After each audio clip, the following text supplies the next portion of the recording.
Hello, everyone. Woo, it's day 4 of the Limitless Summit, and I'm so excited to be here with you today.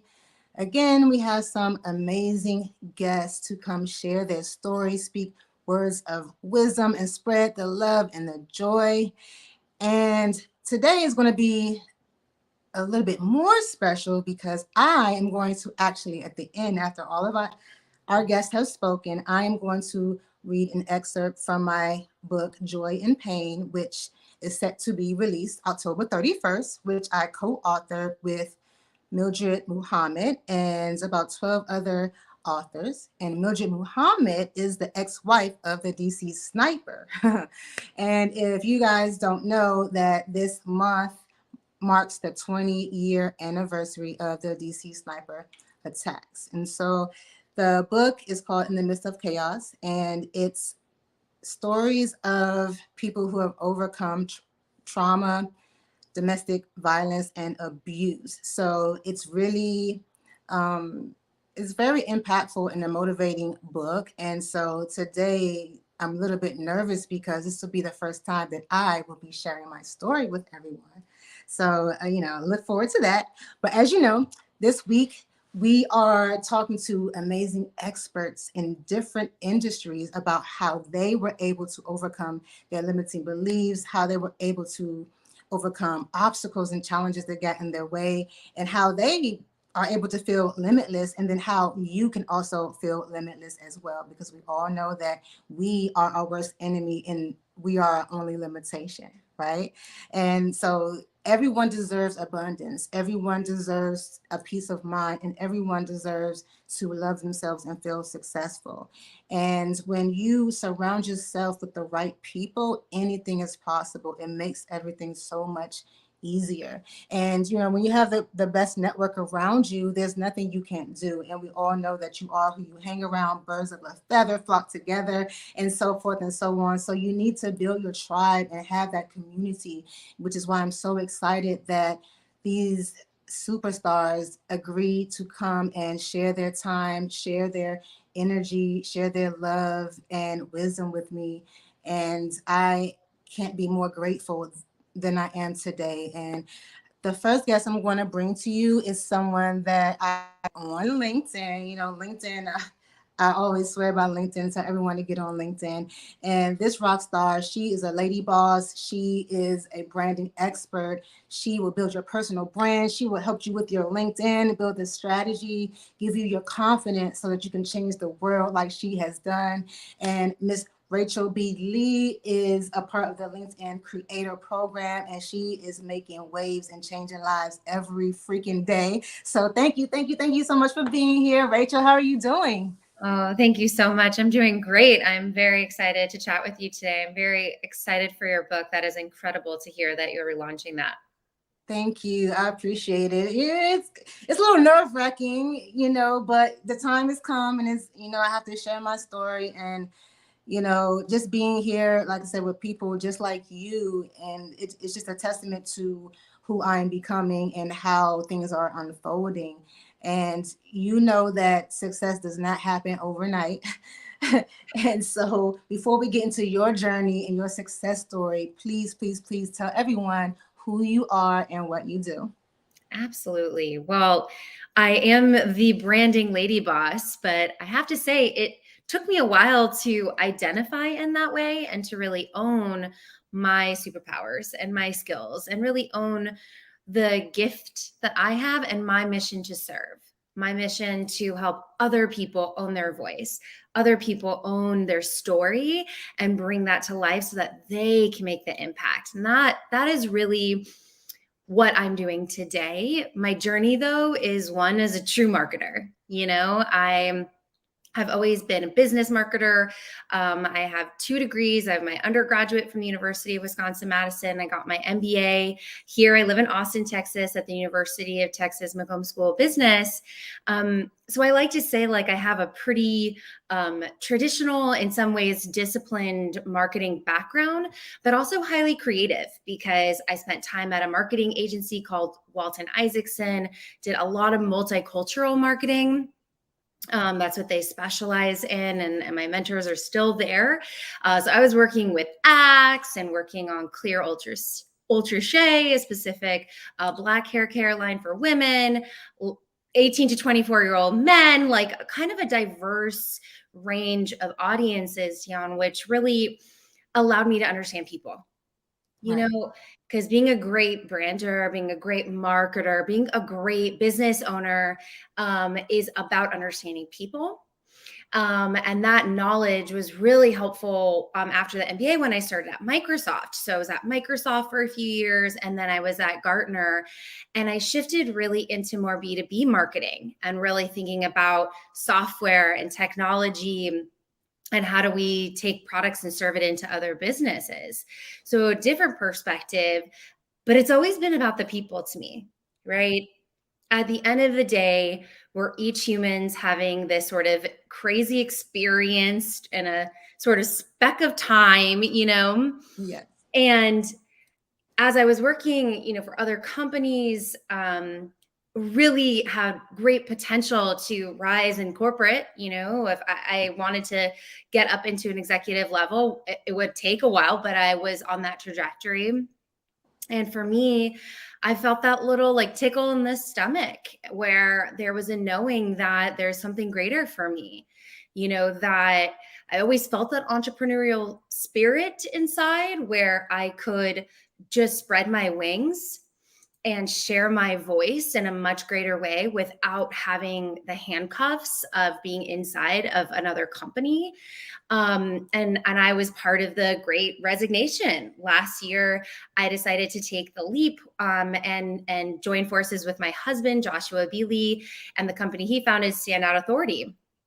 And I did that because our focus is all around building human connections online. Again, about people, because people buy from other people. Like even if you're doing B2B or B2C, it's H to H, human to human.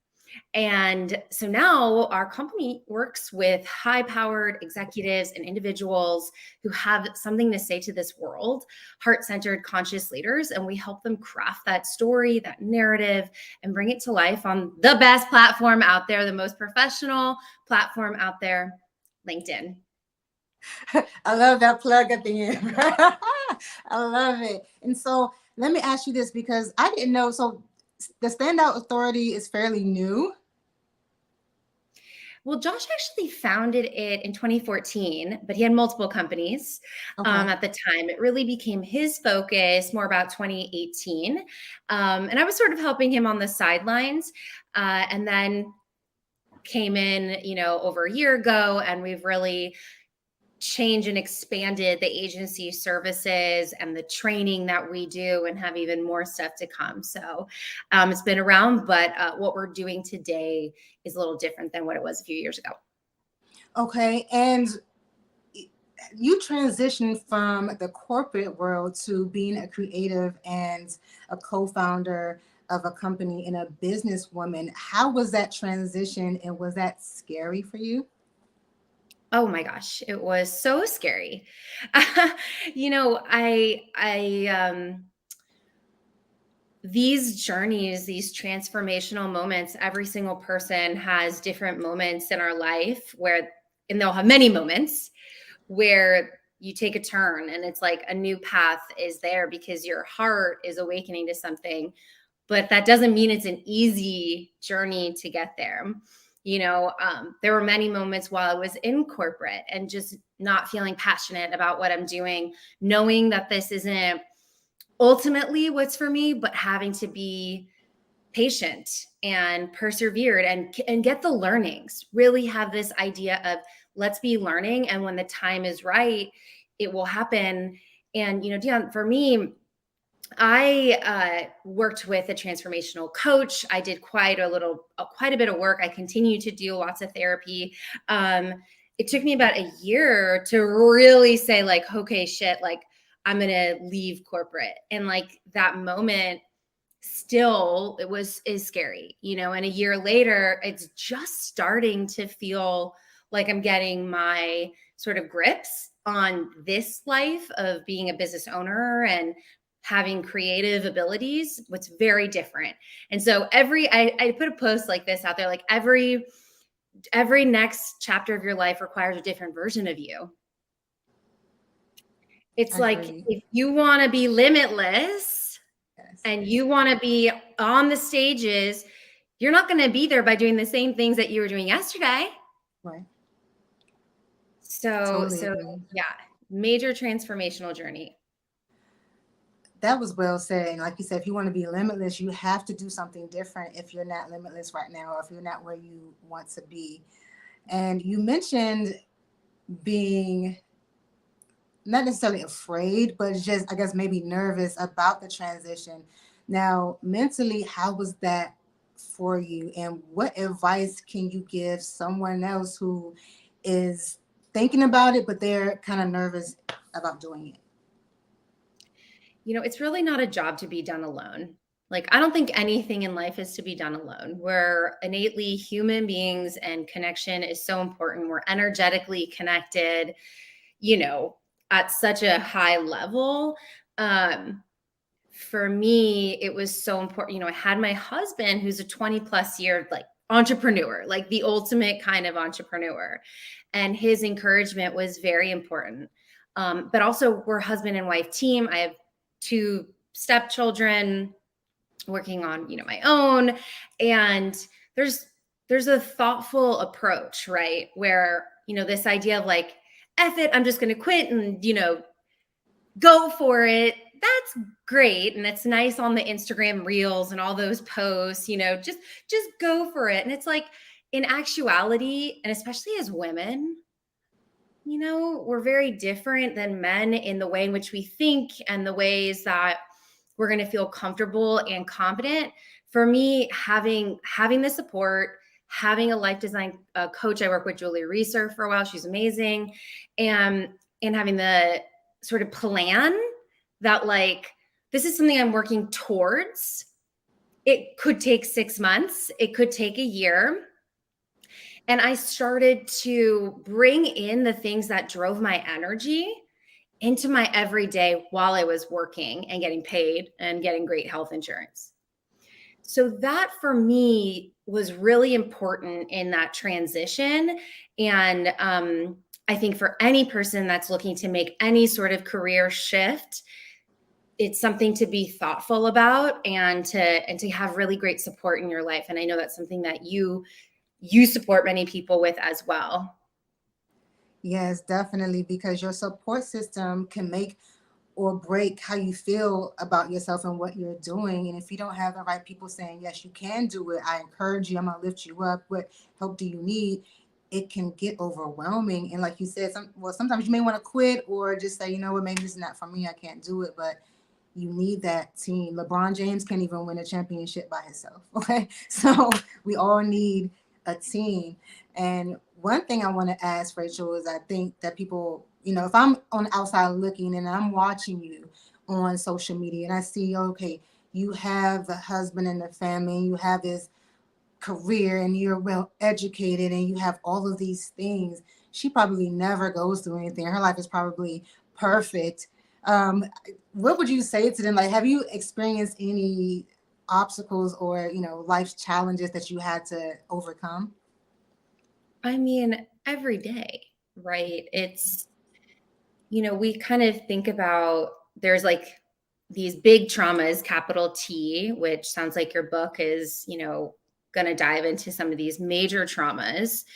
But then there's all these like smaller T traumas that happen to us, right? Where it's like, really what that means is expectations not met. You know, um, I have two stepkids. Okay. We're a blended family. Yesterday morning was a disaster for me. Mm-hmm. It was like, I'm working out, got a call, there was an emergency going on, Josh is gone, whole day flipped, whatever. And like, how do you move through every day when those things happen? So I like to just really think about it like, yes, I've been on a fertility journey and I've tried 4 times to transfer a baby and I haven't been able to do it yet. Every single time it's broken me.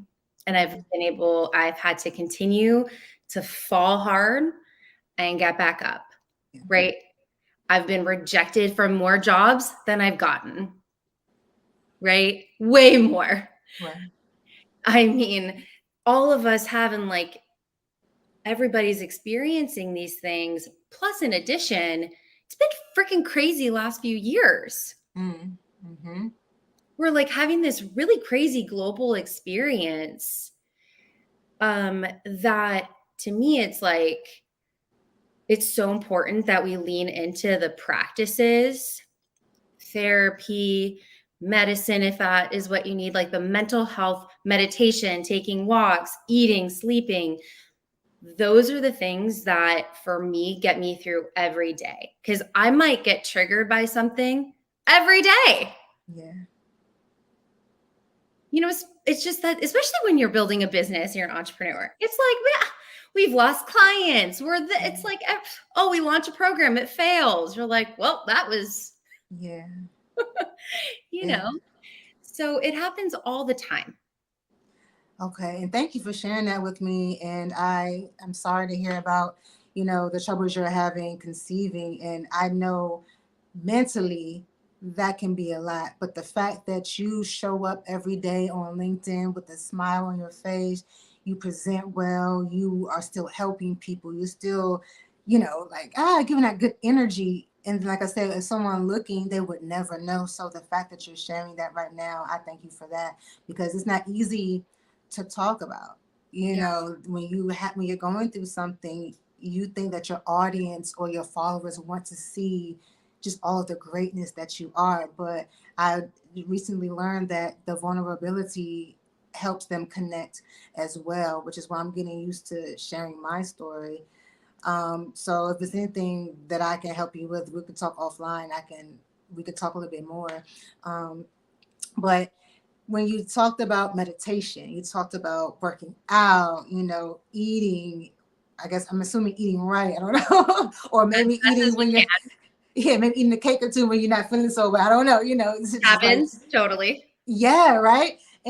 But the relatable side of you, like I would have never known if you didn't just say that. And the fact that, you still show up, I applaud you for that because that's an everyday type thing. It's not something that stopped yesterday. You know what I mean? So kudos to you for doing that. And I do pray that everything works out well so we can see the combination of you two together, running around here because I'm connected with Joshua as well on LinkedIn, and so it's cool to see what you guys are doing and that you have this dynamic duo team spirit going on.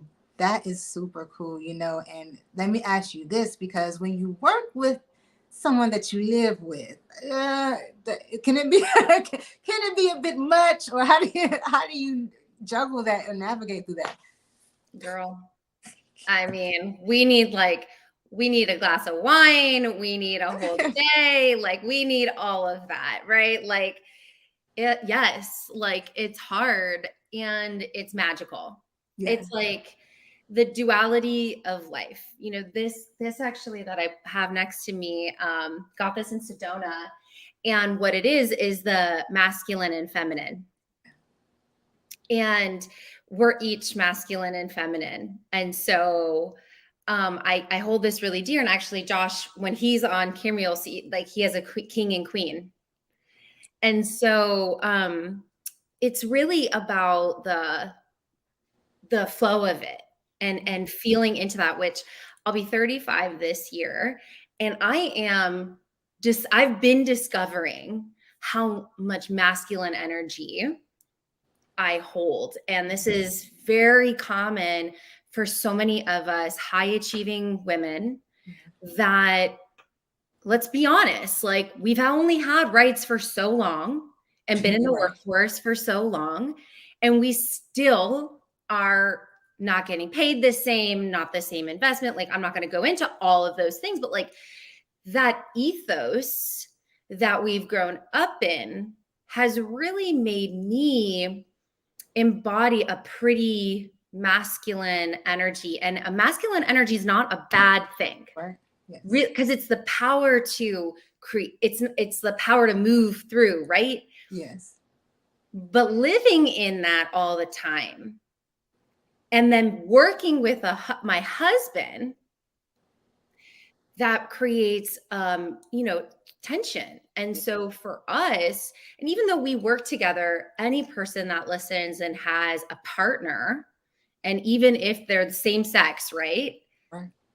Male, like, we have both of those energies in us. So the most important thing I've been working on is like shifting into my feminine Right. as much as I can, like do the masculine when I need to like push through the work, right? I got to Right. grind something out and then come back in to the feminine.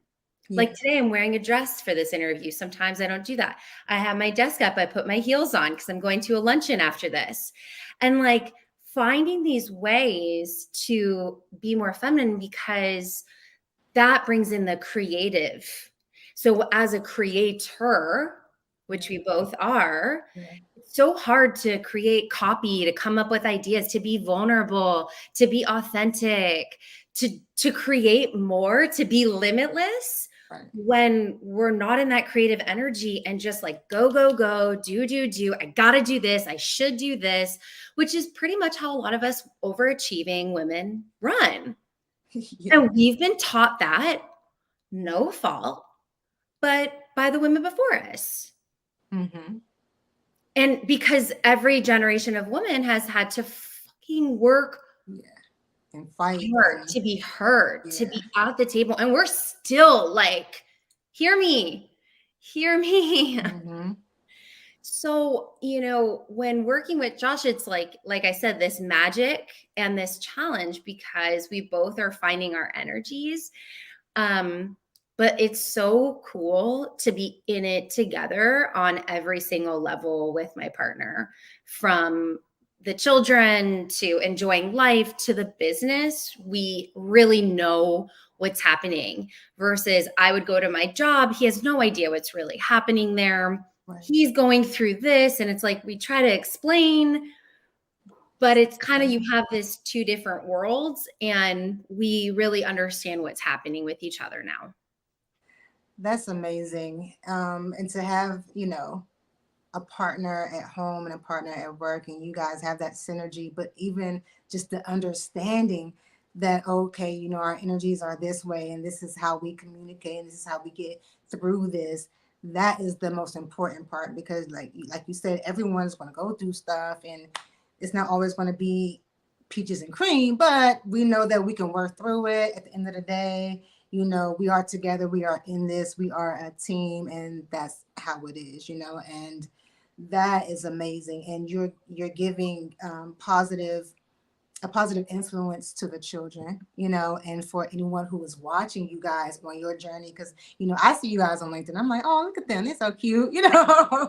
It's amazing. And both of you guys are creators. And let's talk a little bit more about that now. So on LinkedIn, they have this accelerator program. And so you are part of the LinkedIn Creator Program. You guys host audio events. Tell us about how you guys are taking over LinkedIn pretty much. Well, there's the LinkedIn Creator Program, which started last summer, and it's been a whole new initiative on the LinkedIn team. And so they've hired a lot of creator managers, huge endeavor. Creator Accelerator Program cap. And so they just released like the next 100 people in the US. They've done a few. We're not part of that. That's a specific program. And congrats to all the people that did get into cap. But we're part of the LinkedIn Creator Program. And so that means that we're able to, we get different information, more exclusive information from the creator team.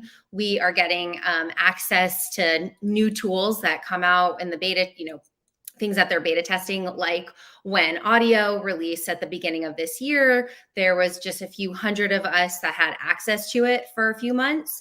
And so that when carousels came out about 2 months ago, we're the first to get it and kind of try it out, see if it works or not, give them a whole lot of feedback. And so that's really exciting to be able to get the new tooling, and to also just have a conversation, right, with the LinkedIn team. And they've been really open, I think, to feedback from us creators. And, the platform itself is just changed so dramatically, right? Like, Yes. now Yes. it's starting, they're really trying to make it a more social platform, which is, evidenced by audio and Yes. carousels and there is supposed to be a Reels like feature coming out I for missed that email.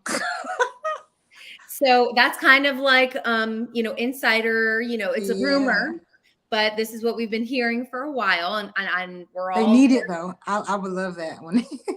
everybody would like another thing like that. But yeah, so and the thing is that being a part of the program really allows us to learn what the LinkedIn team is thinking and then support our clients and support Right. our community with that information to make sure that everybody can be that next level creator. And all Yeah. of us are creators. Like, even if you don't identify because you're not making reels or this, if you're out there, you're putting out some posts, engaging with other people, you're a creator.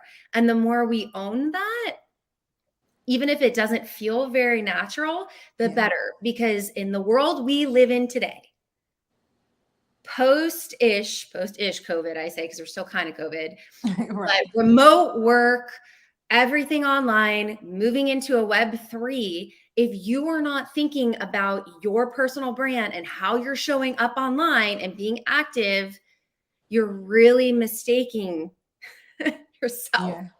Definitely. It's super important for your business, for the job you might want to get, whatever the case is. And to that point, why don't you tell everyone how you help them get their brand together? Well, I have a whole process that I Mhm. take people through. Our agency works with executives, high-powered individuals, and for me, it's really about understanding who somebody is from their time they're a child all the way to who they are today, and finding that thread that really connects that story.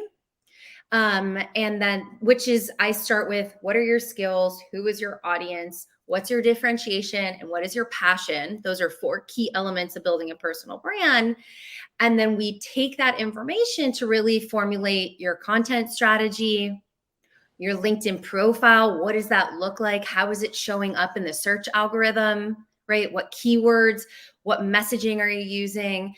And then that allows you to really start creating content and attracting the kind of people that for you will get you clients or get you sales, if you're a product, whatever the case is.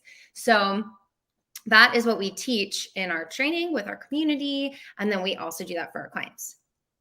That's amazing. And that's definitely needed, especially when someone wants to become more successful or level up or even change careers. They have to have that branding. I know all too well because recently I've had to rebrand with the pivot and with the different things that I'm doing.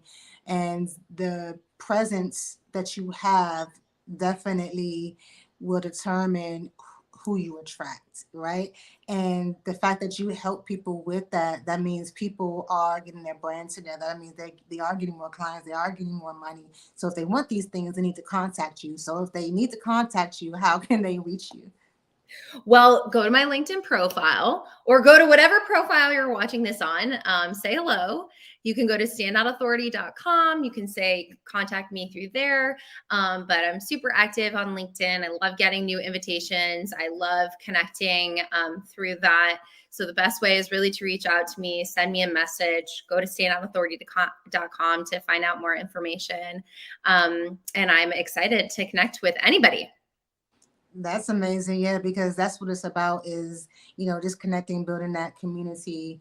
And as I said again, this summit, the fact that you guys agreed to do, like I said, none of us are getting paid. This is something that we're doing to promote ourselves and to give some knowledge and wisdom to let people know that, yeah, you can build your community, you can do more, you can get the help to be better or to get whatever you need. But it's about, like you said, the support system and just getting all the resources to level up or to get better. And yeah, that's it's just amazing. And thank you so much for giving your time and giving your wisdom and energy to this platform. And I enjoy seeing you and your husband online and doing what you guys are doing so well. And yeah, that's it for today. And I hope that So we can talk again soon.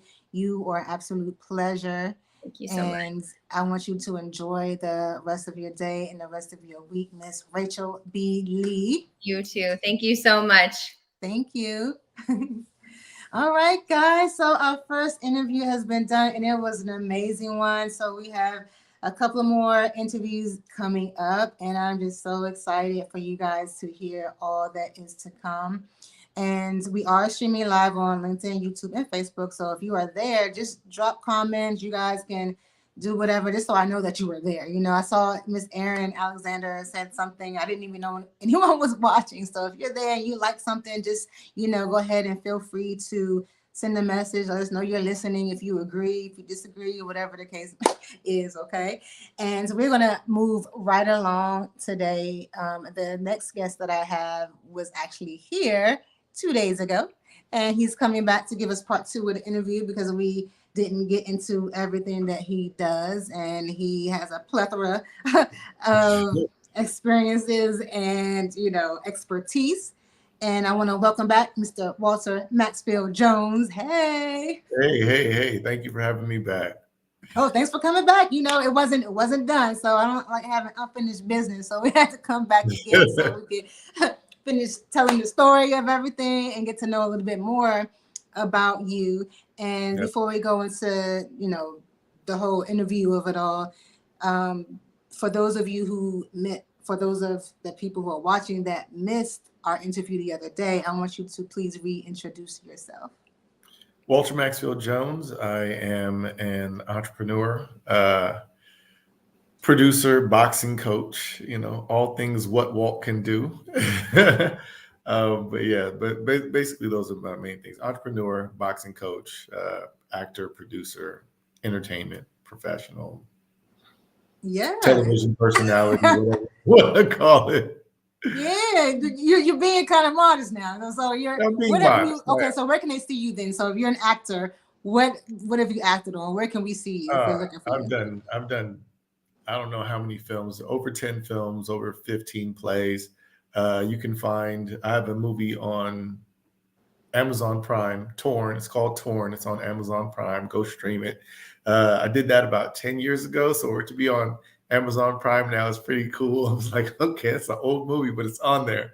And I have a movie, Dead Money, that's on Tubi. So those are two films that are out. Several other films I've done. I think Prayer Life has been out there. Misunderstandings.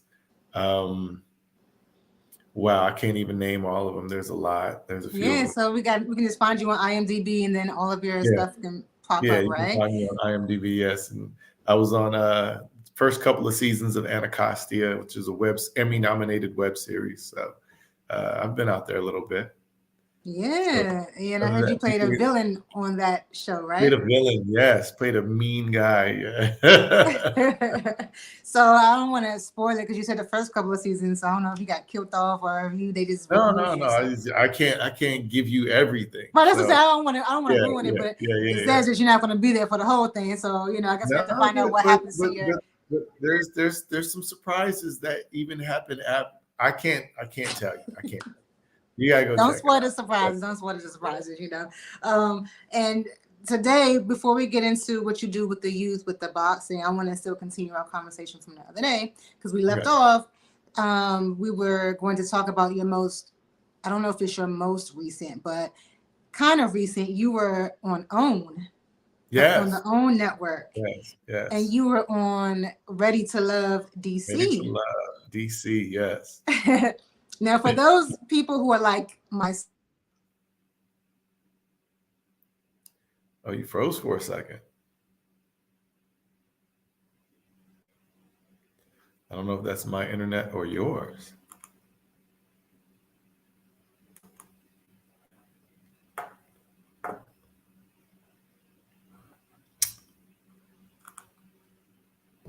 Dion, hold on. We gotta find something. I think you froze.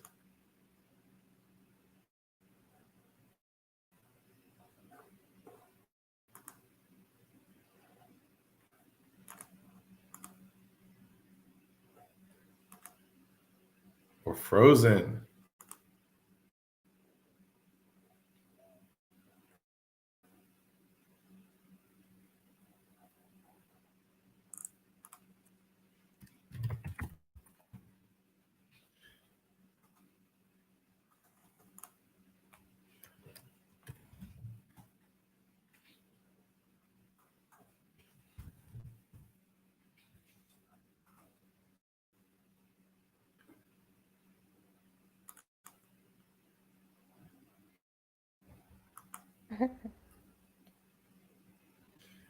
I don't know what happened with that, but we're Uh, back.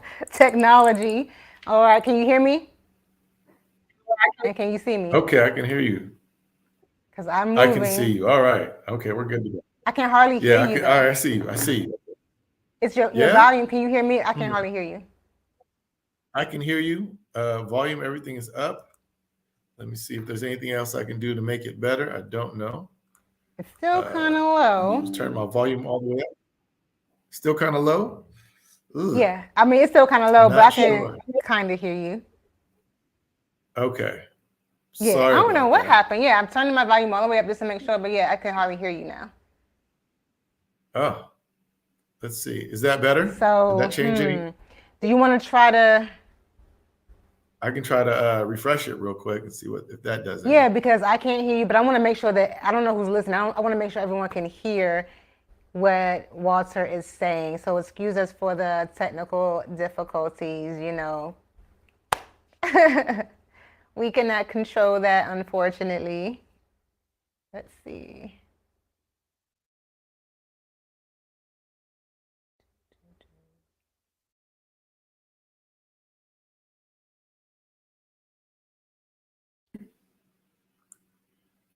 All right, Am I back? Can you hear me? Are you're we good? back. Yeah, so you're Okay. still kind of low for me, but that's not to say that everyone can't hear you.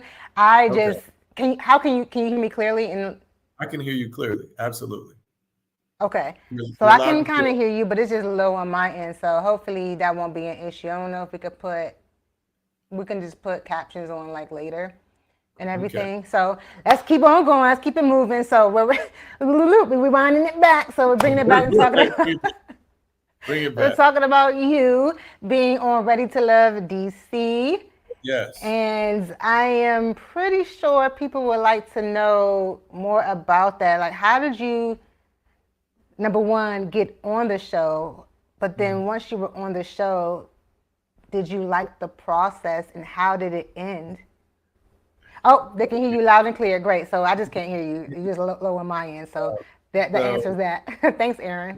so actually, I found out about the show because a friend of mine is a producer, and I guess he recommended me to the casting agents or the producers of the show, said that I would be great for it. I think the normal process is that you apply. So, they reached out to me, and my first, answer was no. I was like, I don't want to do reality TV. I have no problem dating women. I'm good. However, it was the pandemic. I was really in the house and not dating. And right around that time, I was saying no to a lot of things, and I decided that maybe about a month before I got the call, I was like, Walter, you need to start saying yes. Just start saying yes to everything and figuring it out later, you know. And I actually wanted love. I actually was looking. I was like, I'm tired of being single, um, and I decided to say yes and figure it out. That's really what happened. So I ended up on the show. Okay, and so after being on the show, because I didn't watch it, but after the fact, I heard about it, and then I went and saw that it was a lot of, well, not a lot, but like a handful of people on that show that I know personally. And I was Right. like, oh, I didn't even know that this was a thing, that they didn't even have a show. So Tell me about the process, because I know you guys were looking for love. You guys went on dates. Like, were you guys swapping out dates? Was it elimination? How did it work? A little bit of both. You're set in this environment where you have 10 men, 10 women. At least for my season, it was 10 men, 10 women, and they throw in a couple curveballs a little bit later. And yeah, you go on dates. You asked the producers or to set up the date so you can date who you want to date, and eventually you vote people off that you think that aren't ready for love or that aren't meshing well with other people. And so it's kind of weird for me. It was you're dating 10 women and all 10 women are talking to each other in a group chat or something outside. So you better keep it 100. You better keep everything above board and 100% real, because if you say one thing to somebody and say something to somebody else, they're going to talk about it in their in their discussions during their meeting with Tommy. So yeah, a couple of dudes got caught slipping, but I kept it 100 the whole time. For me, like, I really felt like my mother used to tell a woman the truth, let her lie to herself. So I always try to be as honest as I possibly can with everybody that I deal with. Okay, all right. So, do you feel like this was an overall good experience for you? Like, would you have traded it for anything, or are you happy that you You did know, it? I look at it as it was an overall good experience. I mean, how many people in the world get that 15 minutes of fame? So I look at it as that. I went in with a genuinely open heart, looking and hoping that if I didn't find somebody on the show, maybe somebody watching the show somewhere in TV land uh, would reach out to me, or we'd bump into each other, something of that nature. So, and that happened. So it worked out. Okay. And so, are there any other reality shows lined up for you? Is that something you would do again? I've been asked to do, possibly to do if I'd be open to it. It would definitely have to be the right circumstance, because it was pretty stressful. It's time consuming. Um, depending upon the situation that you're in. Uh, I end up having fun towards the end when I stopped caring, if that makes sense. When I was like, man, I don't care, man. I don't care if I'm on this show. I'm ready to just go back to living life regular. Then I was able to really relax and have fun. Um, so it would have to be the right circumstance. I'd say it definitely would have to be the right circumstance, right money, all those things, would have to be involved to make it worth my while. I live a pretty Okay. happy life. So to put your life under this microscope where you have millions of people analyzing your every word and analyzing everything that you do, for you to put yourself in that environment is slightly crazy. It can be Look, fun. I aren't we mean, all? And just a little bit of aren't crazy. we all? Exactly. It can be fun, but you also have to be very cognizant of that. Uh, it leaves yourself open to criticism and everything else. And some of the criticism that I got, I looked at it as constructive, and others, I'm aware, very much aware that people project their own trauma onto you, and whatever they're saying really has nothing to do with you or who you are as a person. It's their own personal trauma that they're projecting onto you, and that definitely was probably the greatest lesson that I learned from doing it. Yeah, so I agree with that 100%. Like when people say stuff, and I'm like, okay, well, all right, that's how you feel, just brush it off because it has nothing to Mhm. do with me. That's why I tell my clients, whatever someone thinks that has nothing to do with you has all to do with them. So Mhm. you just keep doing what you are doing, keep being you. It doesn't matter what anyone is going to say because you're still happy with who you are. And as long as you are your most authentic self and you don't do anybody no harm, there's nothing wrong with that. So if someone has something to say, that has all to do with them. Mhm. Now, have you because when people are in the limelight, they get maybe stalkers or they get maybe harassment or they just get psycho fans or anything like that. Have you experienced Any of those All of things the since above. then? All of the above. I got stalkers. I got psycho fans, harassment. You know, you get all of the above. But you also get people that genuinely say, "Hey, I really appreciated the way you handled yourself. You weren't like most guys on reality TV. You handled yourself well. You were classy. You represented Black men well." So I appreciate that. I listen to those people. I don't really listen to all the other things. As far as stalkers are concerned, you just gotta you just gotta try to tune it out and keep it pushing. What people think, the people that always have something to say, the trolls, other people's opinions. It's just not my business. What people think about me is not my business. What's going on in your head doesn't really concern me. So I got to let that go. Yeah. But Look, got some crazies out there. Hopefully the crazies will crazy, leave you alone. boy, crazy. So that comes with the territory. So before we go into the boxing, which we're going to get into, because you do some awesome things with the youth, Mhm. what kind of mentality would you say you had to have to go into this industry or go into reality TV or just to be an actor in general? Do you have to have thick skin? Like what do you Definitely. have to be to endure this? When I think about acting in reality TV, it's two different things. I actually didn't. One of the reasons, like, if you're an actor, reality TV really is not going to help your career. It may ruin it. It may hamper it. Um, but just as far as being an actor is concerned, um, like I said, I told you on the last time I was on the show, I was used to be really shy, Yeah. and there's no growth in comfort. I know people always say that, but you have to constantly make yourself uncomfortable. You have to put yourself in uncomfortable situations until those uncomfortable situations become comfortable. As we get older, we don't like to feel discomfort. When we're kids, we don't care. We fall off the bike. We get back on the bike. We keep going until we stop falling. Right. You try to learn a new sport or try to do something different. You start out, you're horrible at it, but you keep going until you're good at it. When you're an adult, you're like, I don't want to feel that learning curve again.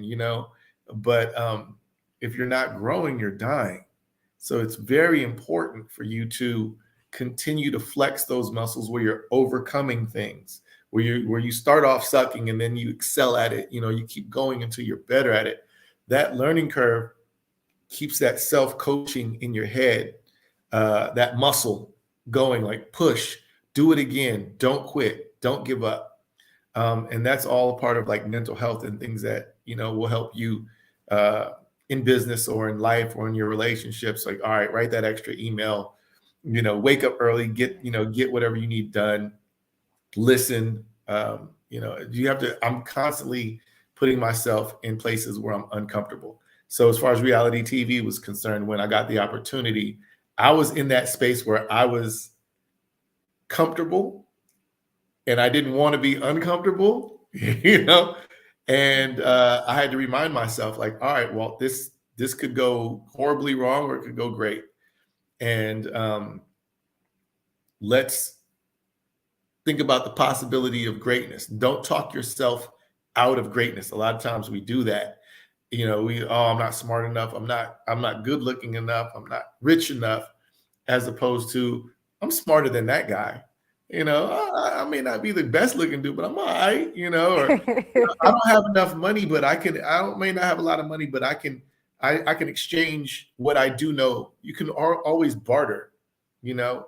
There's been times if I didn't have a gym membership, I'm like, I know how to box. I can coach for the gym, and now I can, train at this gym whenever I want, as opposed to having the money to do it. Whatever it may be, you can barter your services in exchange for what you need. Go back to the oldest form of currency. So instead of talking yourself out of greatness, try to talk yourself into greatness. And that would be the mentality that I would say that you need for either one. I think you froze up this time.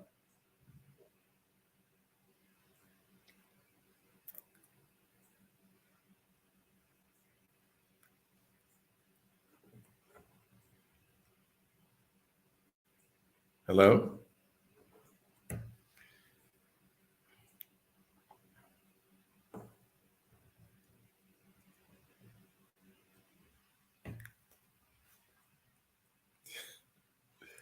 Yeah. Yes, Henry. I see Henry put a comment. Yes, never give up. That's easier said than done, but yes, never give up. And if you feel yourself, you know, wavering, talk yourself into it. Even there's been so many times where um, I spoke positivity even when I didn't even believe it. So and I kept saying it until it worked.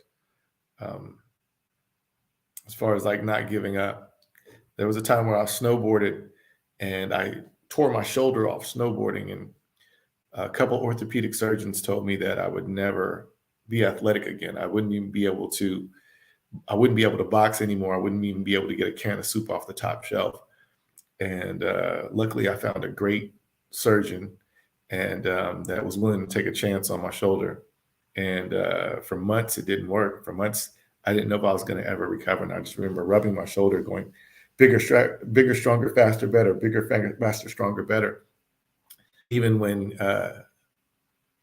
it wasn't working. And eventually, it worked. So never give up. Your mind is stronger than you believe that it is. Your mind, and some of the toughest battles that you'll ever have will be, between yourself and your mind.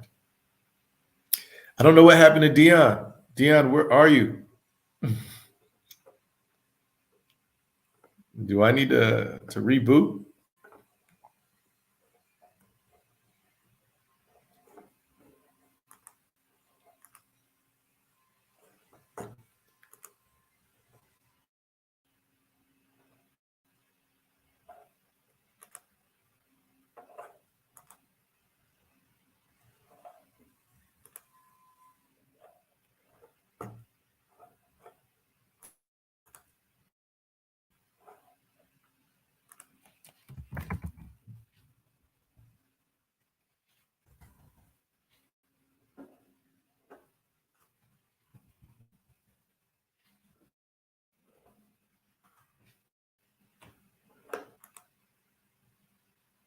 All right.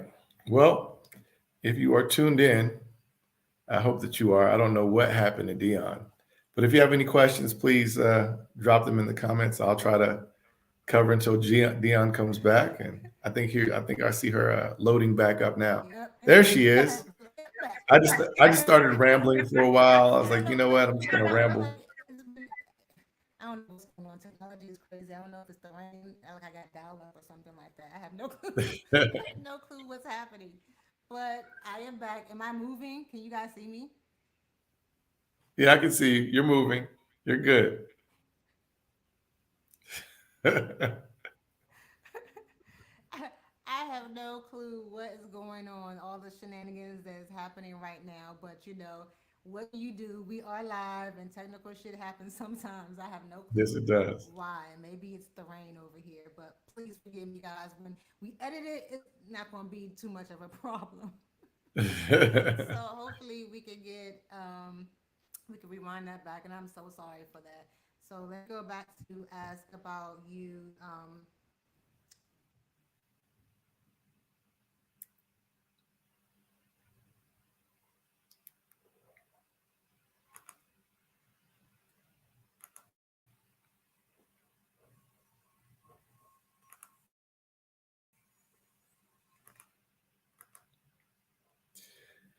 Yeah, so I believe that Dion is having some technical difficulty.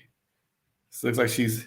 Did you logging in from your phone? Now I'm Maybe your on phone this. will work. This is crazy. So this is I don't want to give up because because I'm not a quitter, but this is becoming annoying that I have to deal with this right in the middle of a live broadcast. So hopefully we can still make it through, yo. I'm just like, this would happen right now. No, it's working. You're good to go now. And if something happens, it just does it again. We may have to just redo this day, or I can just pre-record our interview and then just re-release it later as part of the summit. No problem. So I don't know what's going on right now, I'll and wear the same hopefully, sweater and everything will work it out. So right? I'm like, oh, the bill ain't paid. No, my bills are paid. So I don't. I just don't know. I don't understand what this is. We haven't even had this issue yet. So now all of a sudden there's an issue with technology. So how is it right now? You're pretty good. Because you are frozen. That's why I'm Frozen? asking. I'm like, okay, I can see you, Jason? but you're not moving, and I can hear you. Oh, wow. Can you hear me? But can you see me? I can see you and you're moving. Yeah. So all right. So we're gonna do this. What we're gonna do is we're gonna see. Hold on one second.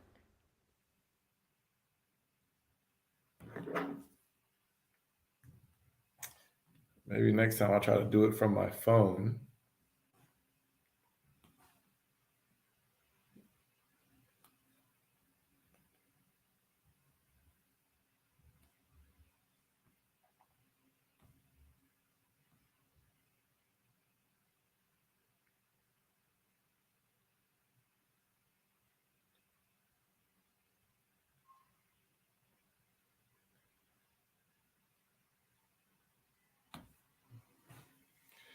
Let's see if this works too.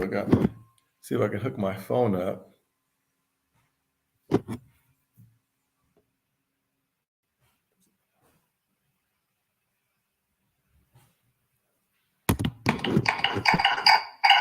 we're gonna see if we can get this shit together.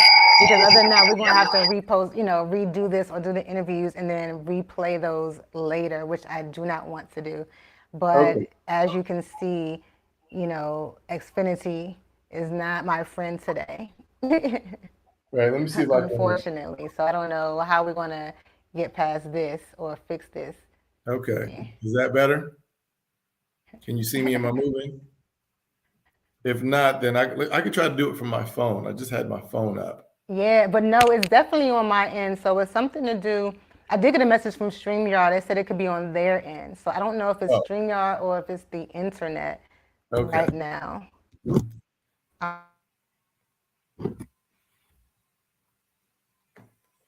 Let's see if I can.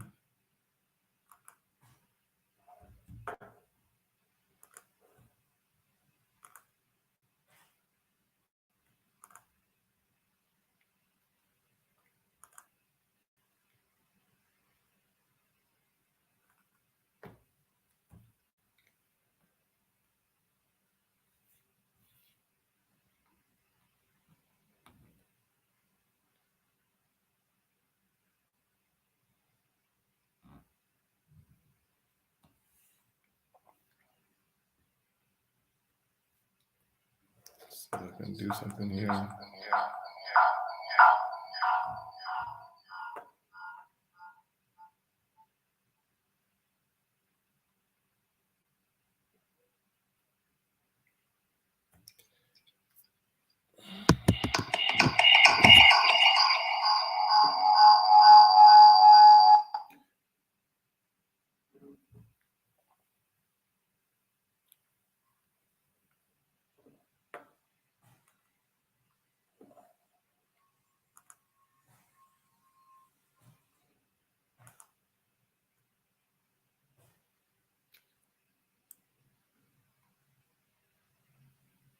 All right. Well, we lost Dion again.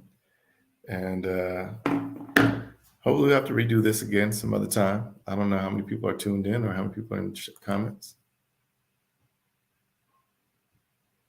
And so we will probably pre-record it and launch it a different day. If not, please follow me on Instagram, What Walt Can Do. My name is Walter Maxfield Jones. What Walt Can Do, one word. The website's also What Walt Can Do. Just All right, talk. so hopefully this works. So I have to switch it up and use something else now. So I have to use my phone. And Yeah. so hopefully Can you see me? Am I moving? I cannot see you, but the circle is moving. Can you see me? Oh, I can see you clearly. So Yeah, so like I said, I don't know what it is. I don't know if I did get a message from StreamYard. It said it could be on their end. So I don't know if it's them or if it's the internet. I'm gonna Which is really weird. Yeah. So let's see if this works. yeah, and Dr. Constance, I know you're watching, so please forgive me. I don't know what's going on with this technology today. So no. But as you can see, this is real life, folks. Sometimes shit does not go right. It doesn't go as planned, but guess what? You keep it moving and you don't quit. You don't give up. And that just is what it is. And so, Walter, let me see if I can get him back on real quick so we can, let's see. All right, so now I can see you. Great. Am I moving? You can see me. I'm moving. You're moving. Yeah, Okay, Christ on the cracker. I don't fantastic. know what just, I don't know what happened. So please forgive me, but here we are, we're back, but we're going to edit this thing really, really good, right? But these are the behind the scenes bloopers. This is what happens when you are live. You cannot control everything, and we won't get discouraged. And so, Dr. Constance, please forgive me. We're going to bring you on shortly. We are running behind. We have to catch up. So, Mr. Walter Maxfield Jones, we were talking about, well, I wanted to lead into you boxing, and because you were talking about the mentality you need when it comes to acting, but then a lot of the stuff you were talking about, it sounds like something you would still say to your boxing students as far as encouragement Exactly. and things like that goes. Is that true? Like, what do you do with boxing, and what do you do as a coach? Okay, well, I've been boxing for 20 years, 15, 20 years now. I've sparred with world champions. I've been in the ring with some pretty good people, and decided to pass down that knowledge um, that I have to youth or to whoever wants to learn. For really, I don't. If you want to learn, I'm willing to coach you. But boxing, when I went through a tough time in my life, whether it was when my first wife died, and or when my mother died, uh, I was able to. Um, Boxing helped me through it. Whether it was the training that you have to go through, whether it's just the mentality, the thought processes that you need, the discipline. Push, like I said, a lot of it is mental coaching. It's not just what the coach is telling you; it's what you're telling yourself. And a lot of times, that the loudest voice that you'll hear is that voice in your mind, right? And it's about controlling that voice in your mind.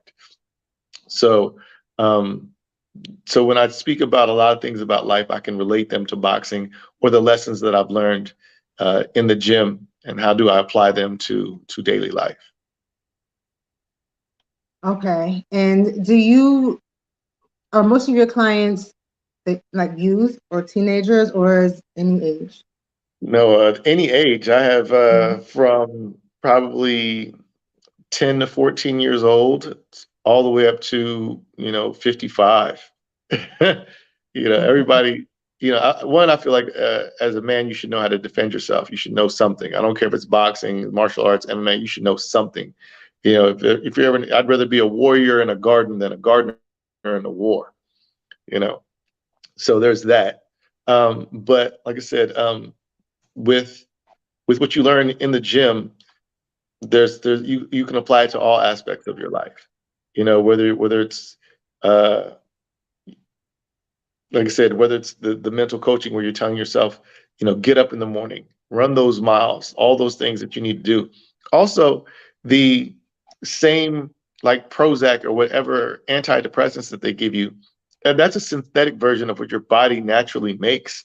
Um, anyway, if you exercise 3 to 4 days a week. Also, when you're boxing, if I go out and eat a whole bunch of greasy food and drink, and I know I got to spar tomorrow, and I know I got to be in the gym working out, I can feel the grease coming out my pores. I can feel like, oh, I should have drank that soda. I should have drank water. And so it changes what you eat. And, eating everything can be cured by what you eat. And you would find that a lot of people that have mental health disorders also have intestinal disorders, also have gut disorders, right? So you end up really quickly realizing uh, everything's related. You're right. That's, when you're into holistic wellness, like myself, that's what I teach people, because it's everything.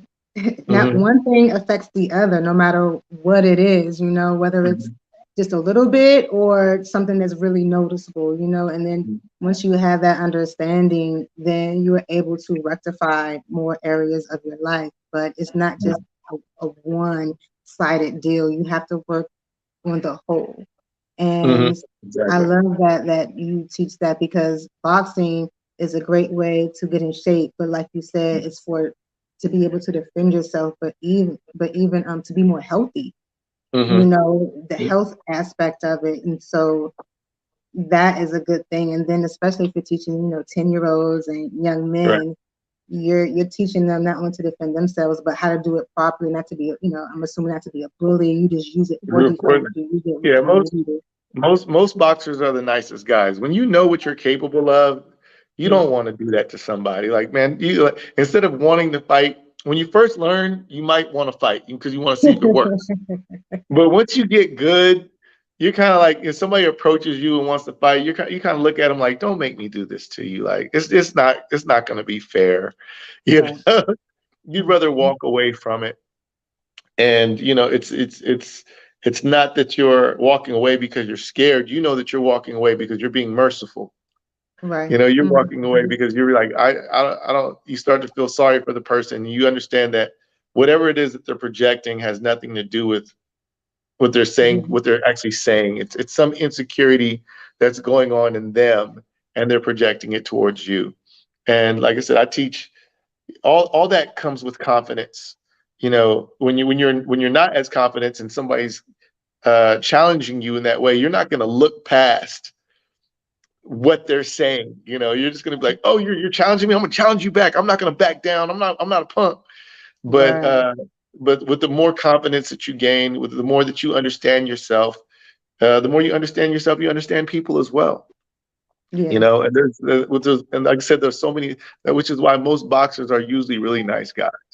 And whatever it is that you're going through, you know, if you had a bad day, you could take it out on the bags, you punch it out on the bags, you know, and it gets all that stress out, you know. And a lot of it that we deal with, everybody's dealing with some level of stress, you know, and some level of PTSD.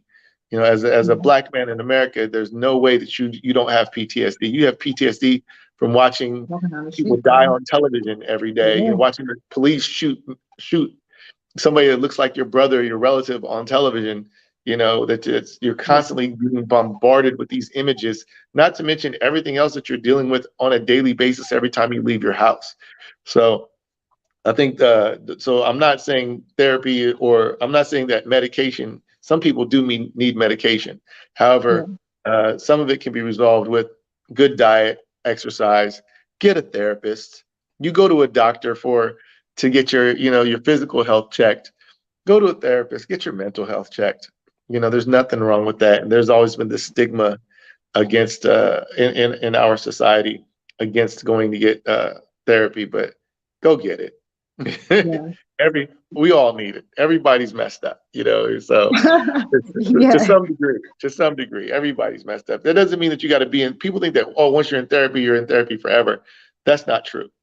Mm-hmm. I've taken Sometimes therapy before. you might be in therapy for a while, and then your therapist says, hey, you're okay. You know, just call me when you need me. You know, Mm-hmm. it's the same like if you're sick and you might be in the hospital for a while, and then once you're cured or once you're good enough to go home, it's the same thing with mental health. You know, you might get to a certain point where they're like, okay, you're okay. Call me when you need me. You know, and Mm-hmm. most people think that once you're in therapy, you're crazy forever. It doesn't. You're not crazy. You're just going through something. Everybody goes through something. You know, Yeah. and Great it just gives you advice. the tools. Just gives you the tools to deal with it. You know. Yeah, that's wonderful advice, because that's something that we don't do enough of, or there is a stigma behind it. And to have a black man say that, that we need to hear that more, that it's okay to do those things because you're helping yourself. You're doing what it Mhm. takes to get better and to feel better. And that Mhm. is what matters. And I'm not going to have you back for the summit because tomorrow's the last, unless you want to come for our panel tomorrow. But I do want to talk to you again, obviously, because we had all these technical issues. But I want to bring on the next guest real soon. So I want to make sure that, again, if somebody wanted to reach out to you, if they wanted to learn how to box, if they were wanted Yes, to do this in definitely. some kind of way, how can they find you? Yes, you can find me. Reach out to me on IG. What my name is Walter. What Walt can do is my handle. Twitter, everything. My websites, what Walt can do. Everything is what Walt can do. But yeah, just follow me on Instagram or on Twitter and reach out to me, and we can arrange, to meet up. You can meet me at one of the gyms that I work, and we'll, get it going. Yes. Whether it's you, your kids, what have you. Right now, I'm volunteering at DYRS, which is a DC Department of Youth Rehabilitation Services, and trying to help the kids out there to make sure that they have the tools that they have, so they don't end up back in there. But also, give them some discipline and that mental coaching, so that way they can be able to tell themselves what's right, what's wrong, and not, as opposed to letting the outside influences make them do things that will get them back in there. So. Okay. Well, it's always a pleasure. And look, my apologies for all of the goofiness that happened with the computer, the glitches or whatever. It seems like the phone works better than the laptop. So or the iPad. It's so weird, man. But it is what it is. What can we do? We're still here. We're still moving forward. And again, I appreciate you, and I thank you for your time and your patience, and for you giving your words of wisdom, and for being the person that you are. So, just keep it up, and we're going to be seeing more great things from you, Mr. Walter. Thank you so very much. And you enjoy the rest of your day. You too. Have a good one. Thank you. All right. Bye-bye. Okay, guys. It looks like the phone is working, so we're going to keep it moving, because the next young lady I have on stage is very, very busy, and she's been waiting so patiently for me. And, look, this is crazy. And Dr. Constance, I don't know what she thinks of me now. We done had so many reschedules and so many mishaps with timing. And then here we go, when it's time for her to go on, we got all these glitches and all these spinning circles, but what can we do? And look, she still has a smile on her face. So my next guest, I want to give her a good introduction. And I'm sorry I don't have, because I'm using my phone. That's what I was using to read everything. But this young lady is amazing. I met her on LinkedIn, like a lot of my guests. And when I say every time I scroll and see something of hers, she always has something going on. And I just had to ask her if she would be a part of this summit. And she is a financial advisor. She is an award-winning insurance broker. She is an 8-time Amazon best-selling author. She works with Black women in business, and she helps people get their finances together. And if you need your finances together, you need to contact Dr. Constance Craig Mason. Thank you for being here. My pleasure. Can you hear me okay? Oh yeah, you're fine. It wasn't. It was me. Can you hear me? And am I moving? You're perfect. You're perfect. Awesome. And thank you for being here. And please excuse the craziness. It's not something that I could help. But we got it resolved. And I don't want to keep you long, because I want to get right to it, because I know you have so many things to do. But the fact that you are still here and you came to be a part of this, I appreciate you for that. And you have so much wisdom to give, and what you do is very important, especially in the Black community, when it comes to finances, because hello, that's something that we're not taught how to manage those. So I would like for you, please, Dr. Constance, to just tell everyone what you do for them, financially, and tell them who you are. Well, firstly, no worries. I know how technology can be. I was just sharing with my husband earlier. I was like, why is our Wi-Fi acting up? So I didn't know if it was the weather, like you said, or if it was the internet provider, but you're not alone, sis. Thank you for that awesome introduction. I appreciate it. Yeah, I am a financial advisor, an insurance agent. I come from 13 plus years being in the financial industry. I definitely started out as an insurance agent and a financial coach. And just like I share with my clients about, the more that they want for their lives, I wanted more for my life also. And I am a geek by nature. So I always look to advance myself personally and professionally. And so I wanted to continue to be a resource for women like me, entrepreneurial women, whether you're 9 to 5 and you have all of these great ideas that you may or may not be able to actuate just yet. Or if you're an entrepreneur full time, I know that there are resources that aren't always available to us. And if there's any information that I know, I am that person that always wants to share. And I found out 13 plus years ago that this could be a profession of mine, because I was just thinking about helping others. I wasn't thinking about turning it into a business or anything of that nature. And so as I continue to advance in knowledge personally and professionally, I see women coming alongside me with that same energy. They want more out of life, more opportunities, more memories with their family, more relationships, right? Good relationships, more exposure, more experiences. And when I think about how we arrive there, right, it's work, it's personal work, it's inner work, it's, licensing, certifications, it's whatever it takes for you to position yourself for more. So regardless of all the titles that I might have, I am someone who comes alongside my sisters in business primarily, and I see them. And if there's a resource that I have, or in my community of other financial professionals that I network with, I am going to be that person to steer you in the right direction. So forget all the titles. Just if you are someone who may not be super satisfied with where you are financially, there's no judgment about that space, because I know that the pandemic was one example of a third party situation that none of us expected, and it kind of knocked the wind out of a lot of people. But when things happen, we want to be resilient. We want to be able to bounce back. We want to be able to continue with a positive mindset. And sometimes you need people in your corner that are, like you said, have a smile on their face and are willing to link arms with you in community and collaboration. And so those two words are really at the core of my being: community and collaboration. So if there's a resource that I know about, trust and believe I'm going to share that.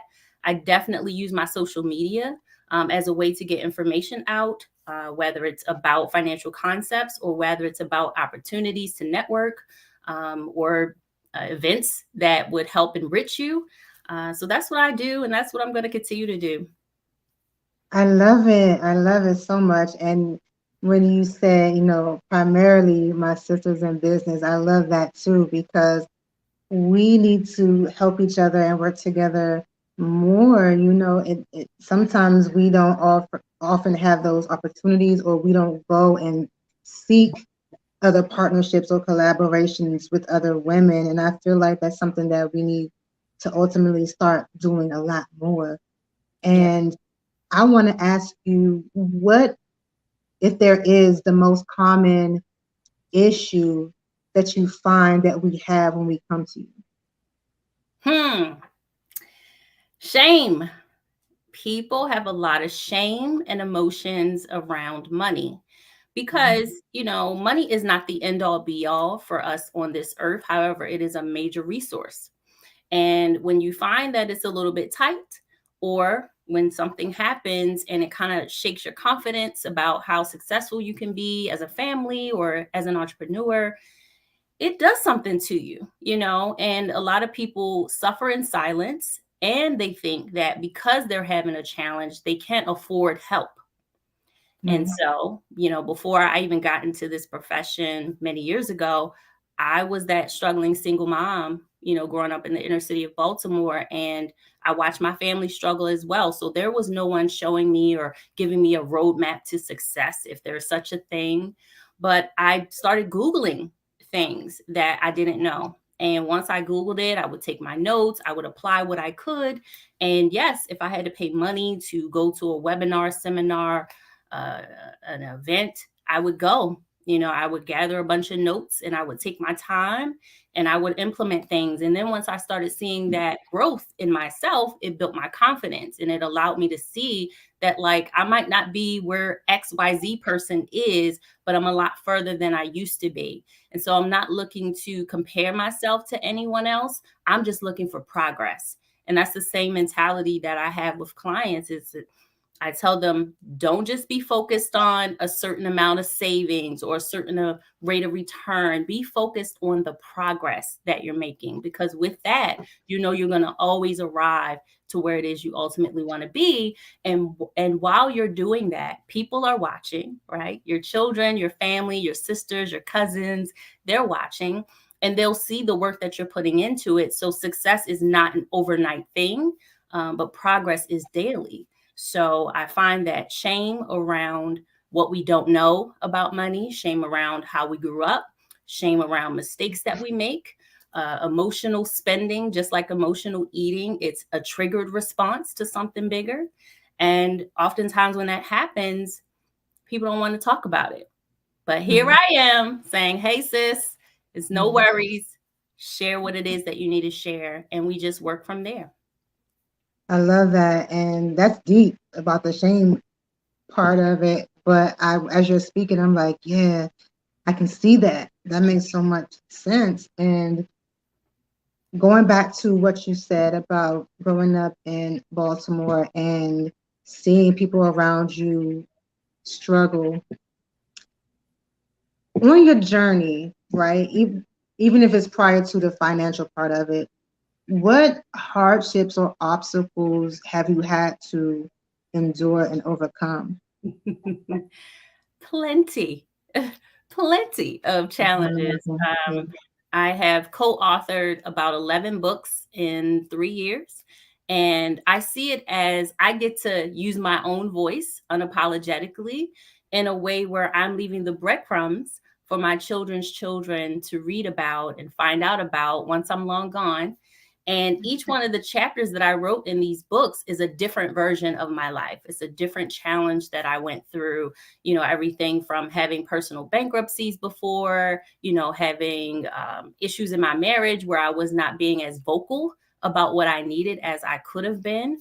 Talked about how, being a speaker and traveling around the world, I started getting sick. And I had to sit down multiple times. And every time I would sit down because of health issues, I would hurry up and try to get better so I could get back out there and create impact. And it was this cycle with like a 3-year period prior to COVID where I had a bunch of respiratory issues that racked up $331,000 of medical claims. Thankfully, I had good insurance. I only had my out of pocket to pay, but it was just the fact that I went from otherwise healthy to, oh my God, $331,000 of claims. It was something that, as I talked about, knocked the wind out of me, literally. And I had a village, a strong village of family and peers and colleagues, and everybody was rooting for me. But the one thing that they kept talking to me about was self-care. They're like, you cannot go out here and create the level of impact that you want to create in your family, with your children, with your grandchildren, with your colleagues, with your sister friends, if you are not taking care of yourself. And I thought that myself was the back burner situation. Oh, I'll get to me. But, how many know that when you get sat down, you got to take heed. And so when I started to look at it from that perspective, like, I have the knowledge, I have the passion, I'm driven already.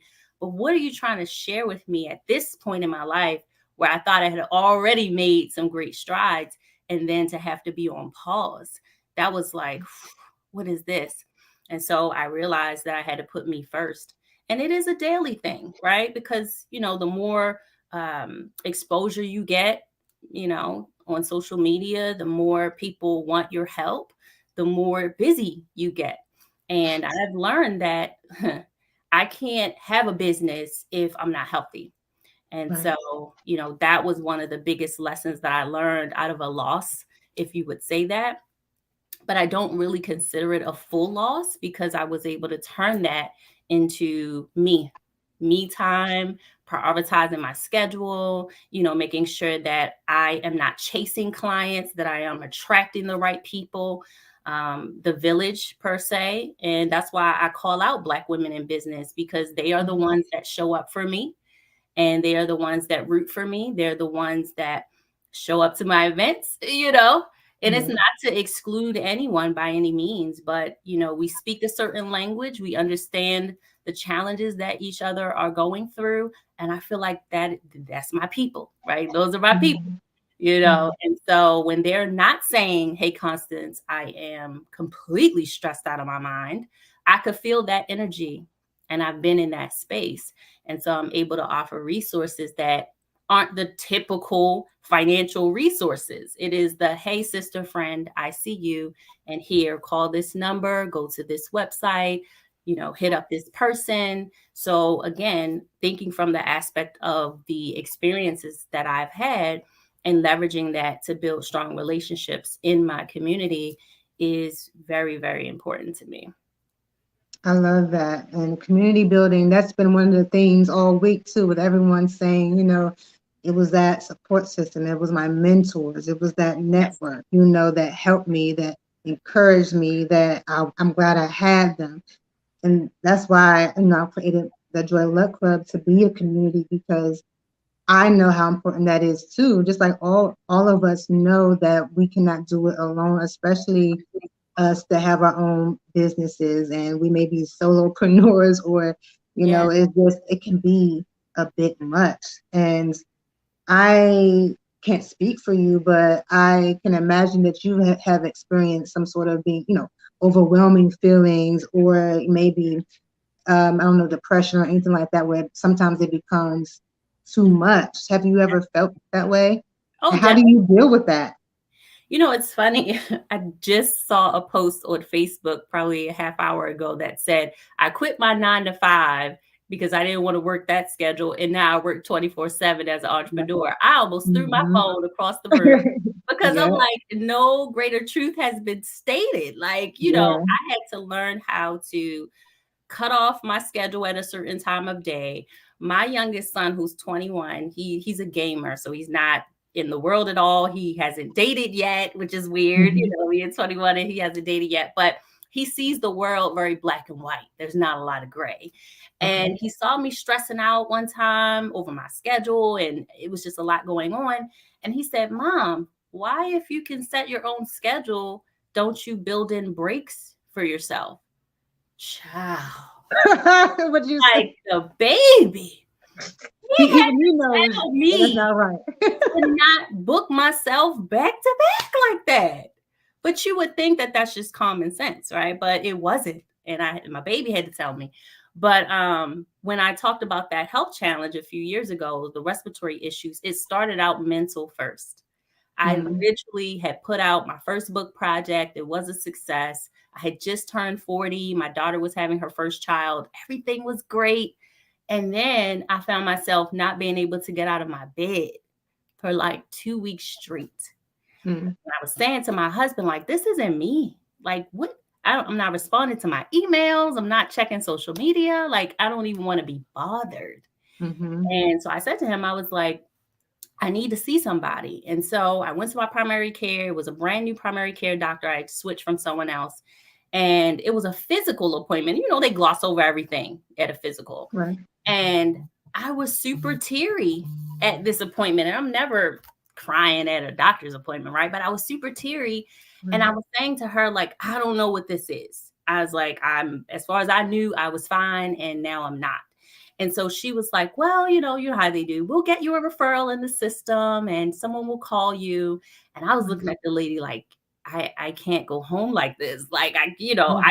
Because, when the referral, it could be weeks before somebody calls you. And I just was like, I don't have that kind of time. Like, I've got a business. I've got things going on. I couldn't afford to be sick. I was like, I've got people and stuff to do. And so long story short, she did not give me a quick referral. I had to go outside, sit in my car and start Googling places around me.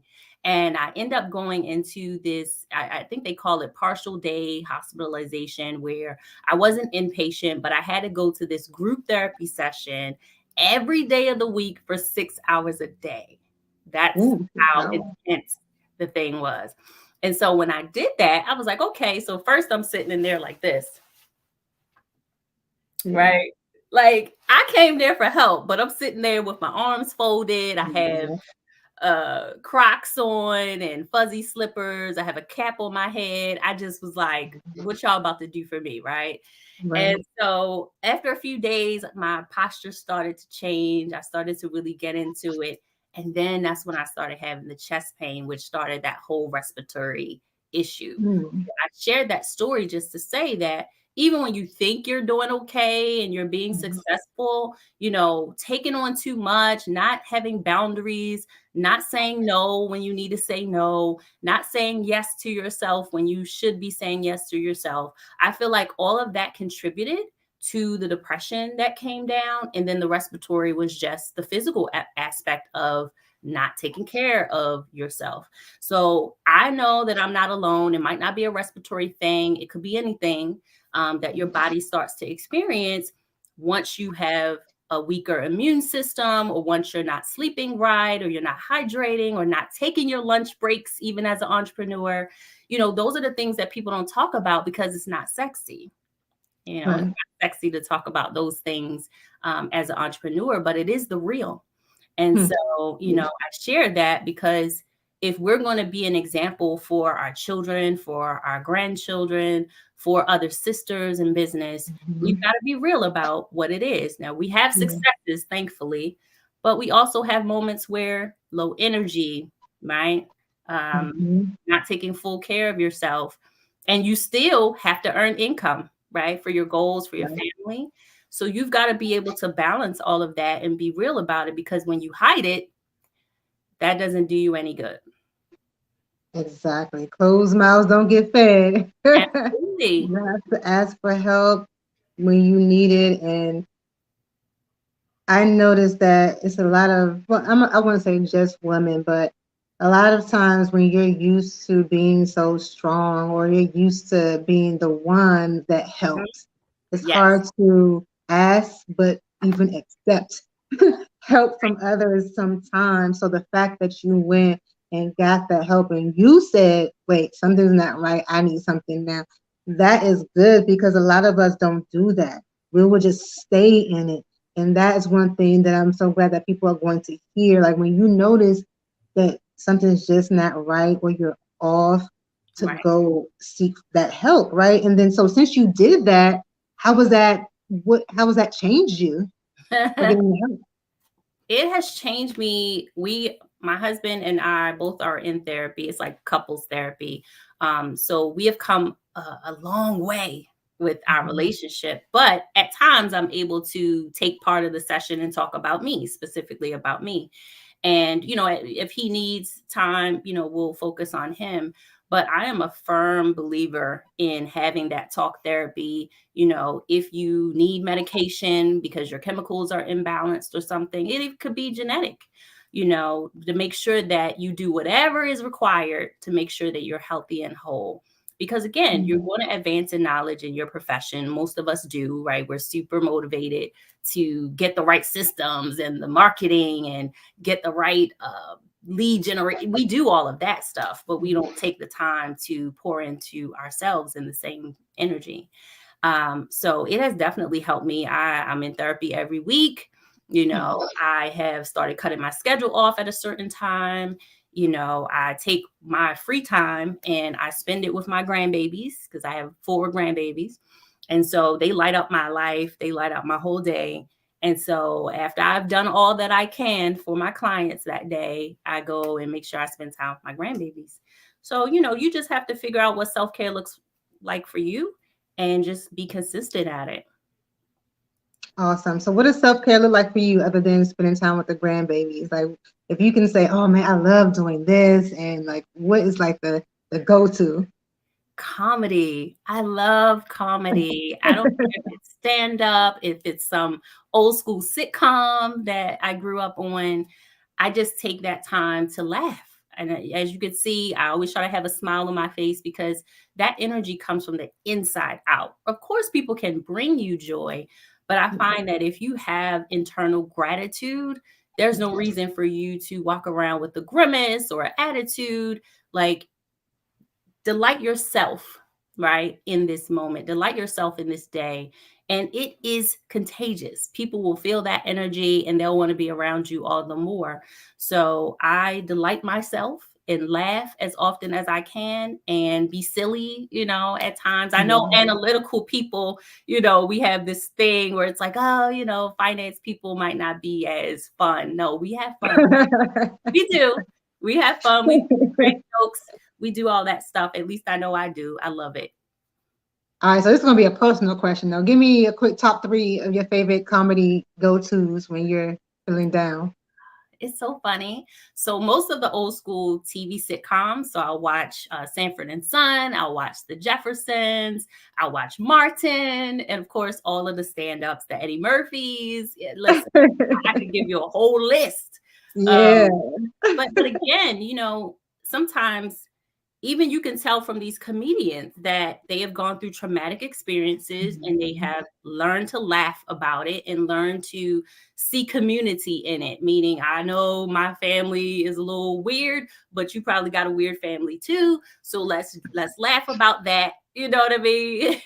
And when it happens, you don't take your life so seriously. And when trouble does come, you have some internal joy that you can go back to, some memories that you've had sitting around, in the living room watching Martin or whatever it is that you can go to help you through certain moments. So I just often will pull up something on my phone and laugh and giggle, or my husband and I, we watch movies together. That's our thing.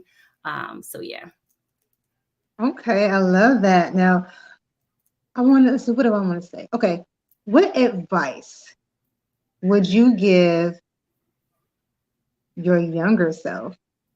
Like something that you know now that you wish you would have known back then? So for my spiritual people, I will say all things are working out for your good. I had some very traumatic experiences coming up, and I had a victim mentality for a long time. I didn't feel like somebody owed me something, but I definitely felt like I needed people to fight my battles for me. My sister, my mom, my husband. I always felt like I needed someone to come to my rescue because of those experiences.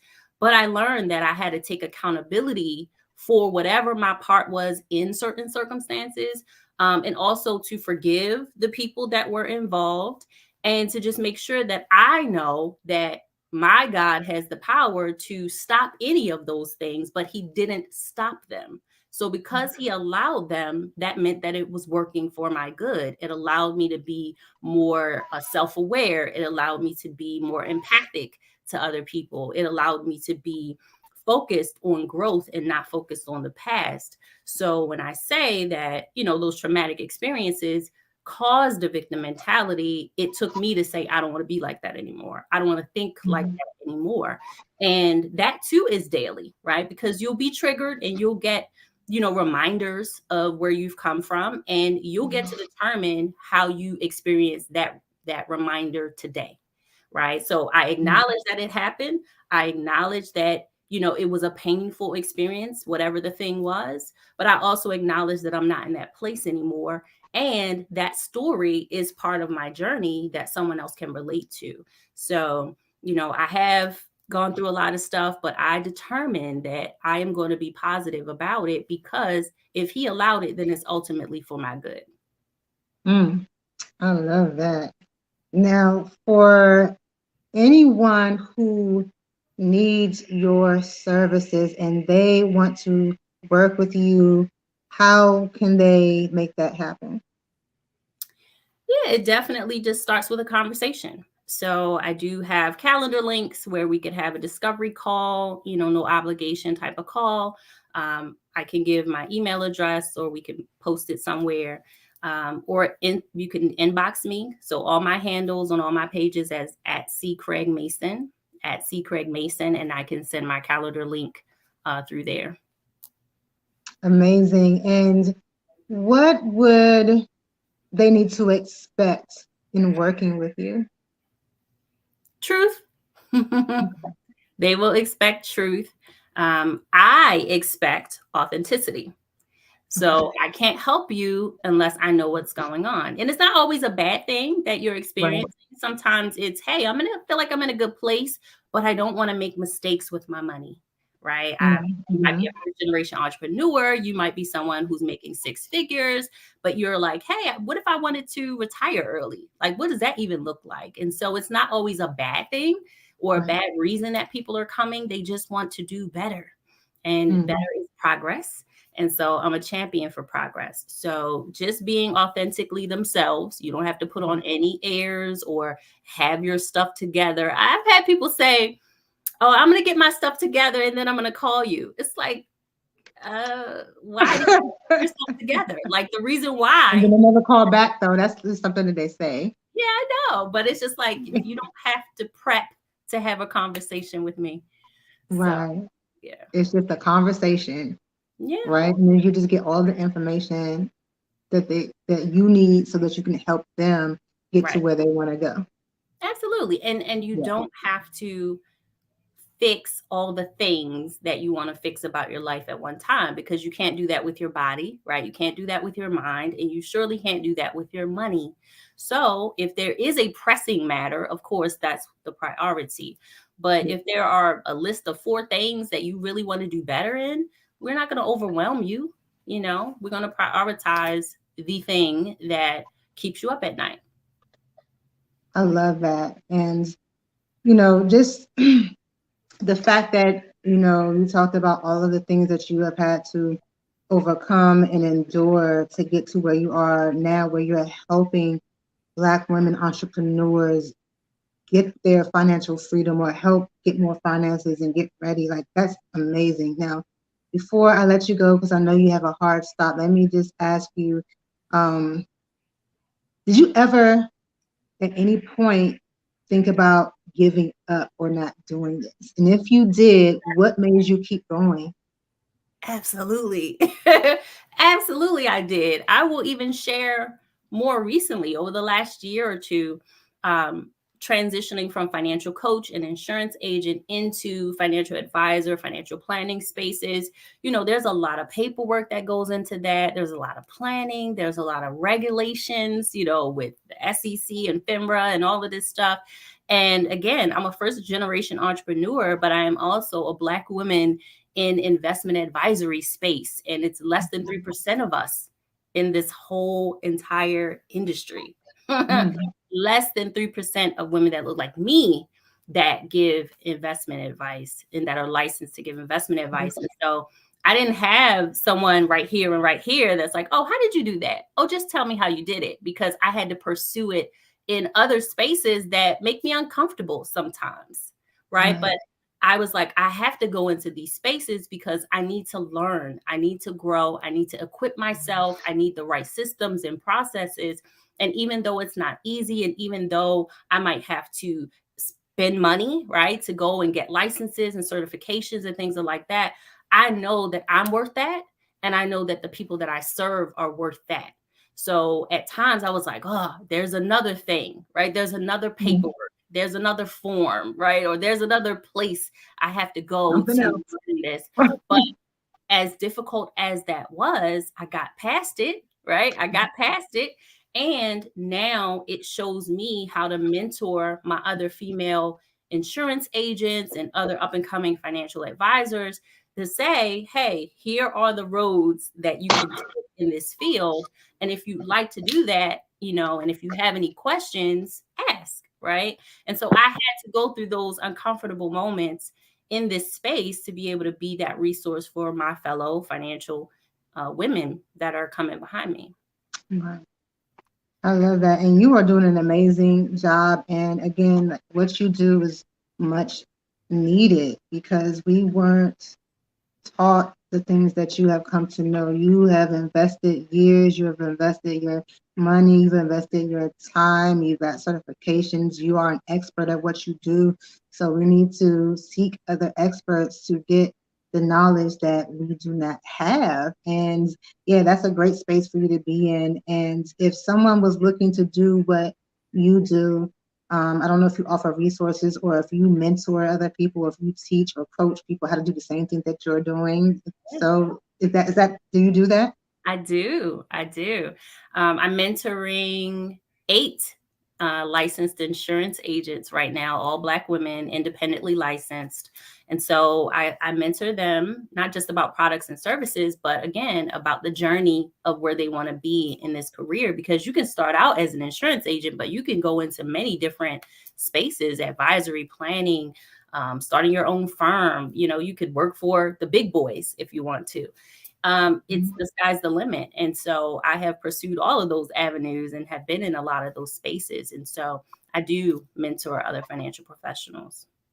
Amazing. Well, you know what? I'm so proud of you and I celebrate you and I appreciate you for giving your time to me, and because you could be anywhere, but you decide to be here with me and that doesn't go unnoticed. So thank you so much for being the person that you are and for allowing me to get to know you a little bit better and meet you and share a little bit of you with the audience. Thank you so much. And I want you to have an amazing rest of your day, the rest of your week, and all of that good stuff. Thank you, Dion, and congratulations on your summit. Thank you, thank you. It's gonna be bigger and better next time. You know, like I said, it was last minute and you guys showed up and showed out, and I appreciate that. For Yeah, sure. it's my pleasure. Keep going.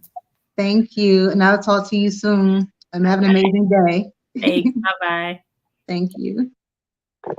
Yay. So excited. You know, despite the technical issues and what happened, we are still here, and I'm still here sharing my story with you guys. I'm about to read a little excerpt from my book.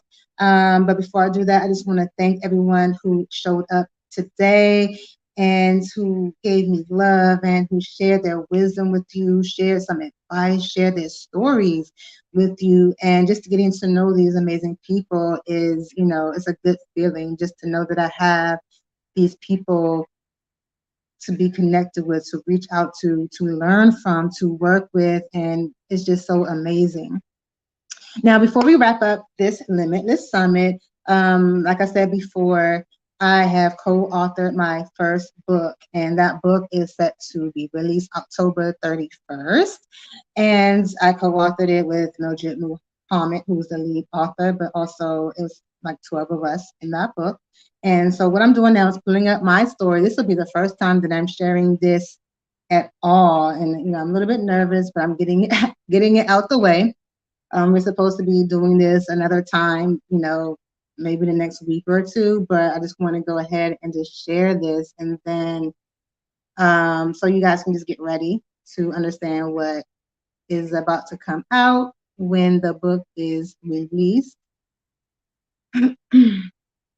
So let me just look for the parts that I want to start with. Let's see.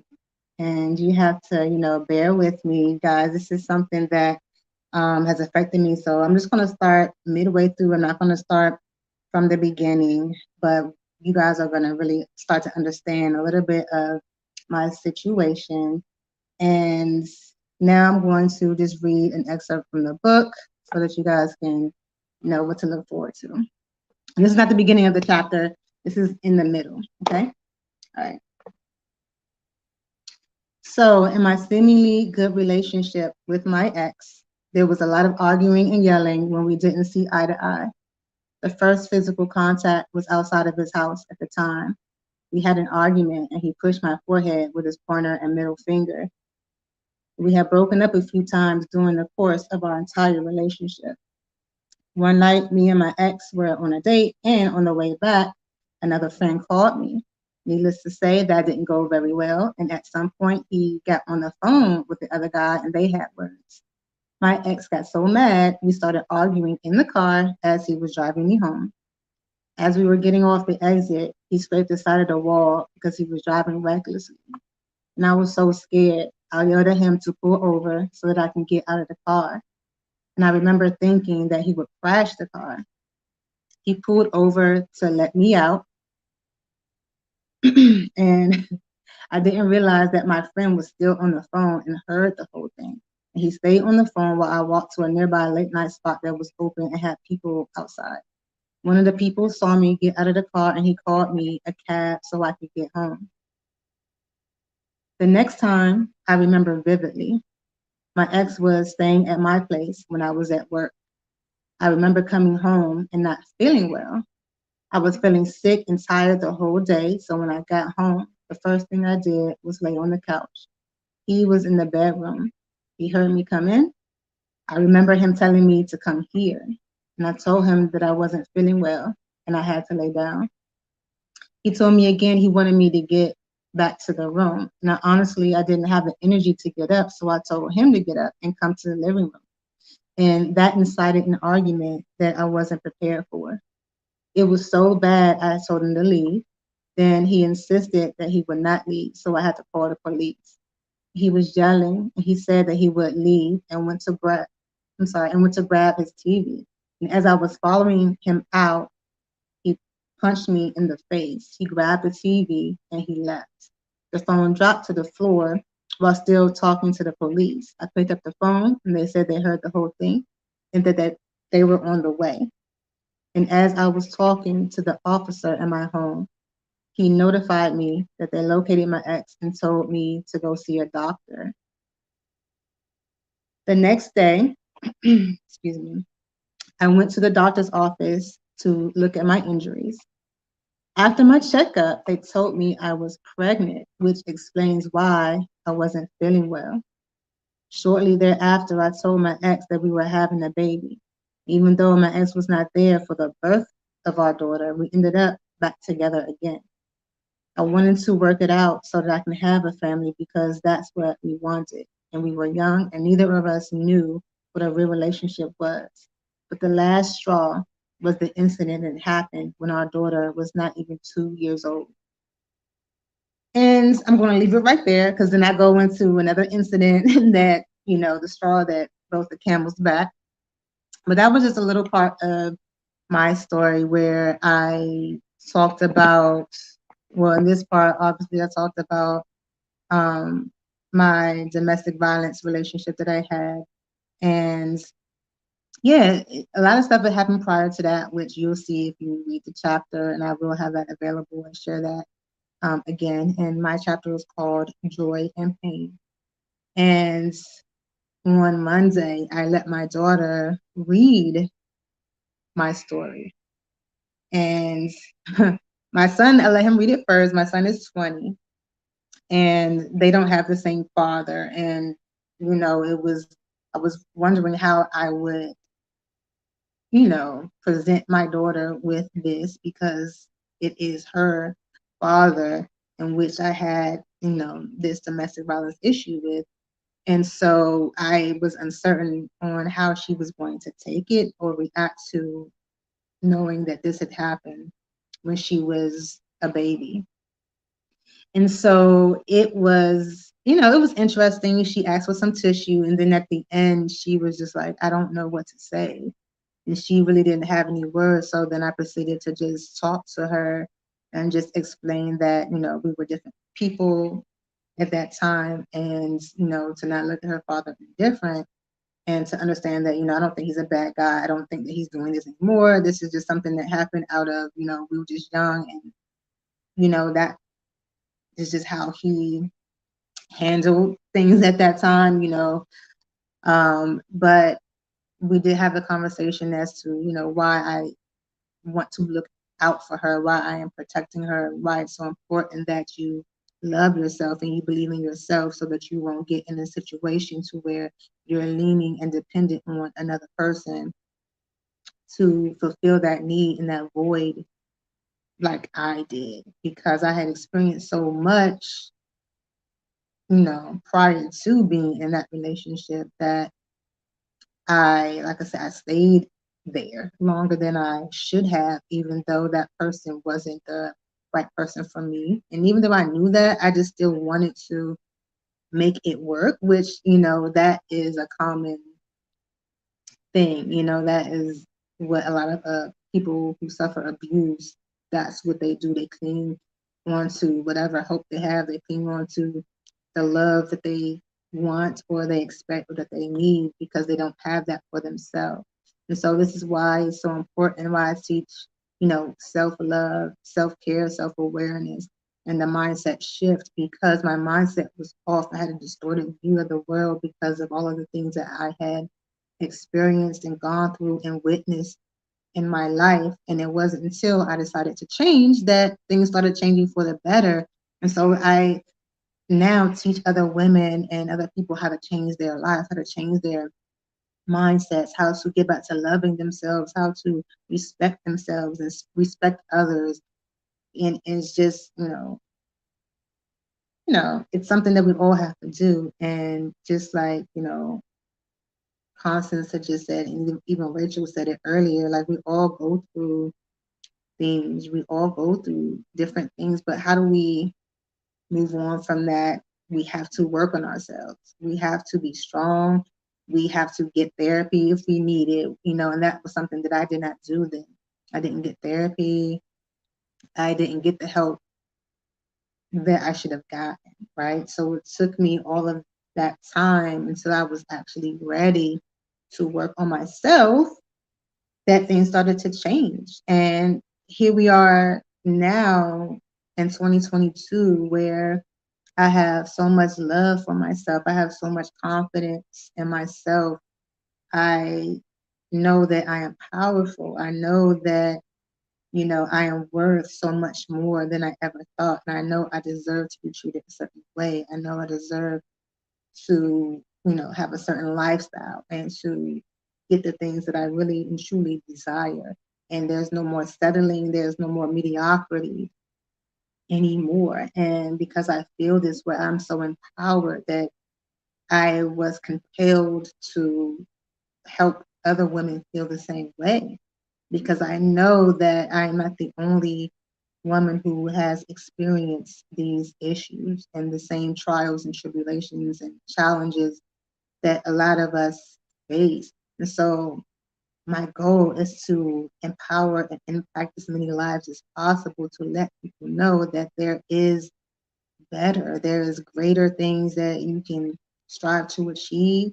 And no matter what you are experiencing right now, no matter what you have experienced or gone through, your value isn't diminished. Like your value and your worth is still there, and it is inside of you. And if you don't know how to harness it, then you have to, invest in therapy, a coach, a support system, a mentor, something or someone that is going to help you unleash all the greatness that is there, because it is there. You are great. You are amazing. You are loved. But do you believe it for yourself? Do you love yourself?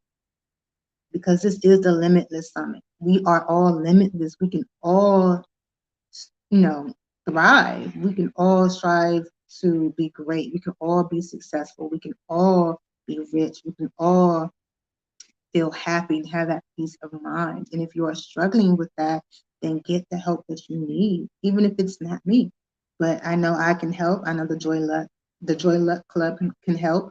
I know that all of these guests that we have online, they can help in some sort of way, in their own way, at what they are great at, because everyone has their own expertise. But get around the right people. Work on yourself so that you can become better. And then once you really start working on yourself in that mindset, you will have the power and the ability to be able to create your dream life. You can get to your goal, you can create your future, you can manifest whatever you want once you really harness your power and start really focusing on the positive as opposed to the negative. All right. And so it is a process. It is not easy, but that's where the support system comes. And that's why I'm creating this app. So, please, please, please support me in what I'm doing, because I'm doing this to help the greater good of the people. If I have this app, you guys can, you don't have to spend thousands and thousands of dollars to get help or to get coaching or to get resources. It'll be right here in this app. You may pay $7, you may pay $40, $20, whatever it is that you're paying. It's not going to be thousands of dollars. You go at your own pace. You have that accountability. You can reach out to get advice. You can reach out to get motivation. You can reach out for resources. You can promote your business. You can get the help that you need. Have that tribe. Have some good conversation, positive energy, positive vibes, because everyone that's a part of the Joy Luck Club wants to win. Everyone who's a part of Joy Luck Club wants to succeed. All the members of Joy Luck Club, we want to be healthy. We want to be successful. We want to be joyous. We want to be fearless. We want to be limitless. That's what happens when you are around the right people. That's what happens when you believe in yourself and you invest in yourself and you work on yourself. That is what happens. If you are not where you want to be right now, then there is something that you need to do to change. You have to take action. You have to make yourself ready. You have to say, you know what, I'm going to do this and nothing will stop me. Don't let anything or anyone stop you. Do what you need to do so that you can be where you need to be or where you would like to be. It all starts with you. So what are you going to do? Are you going to fight or are you going to run?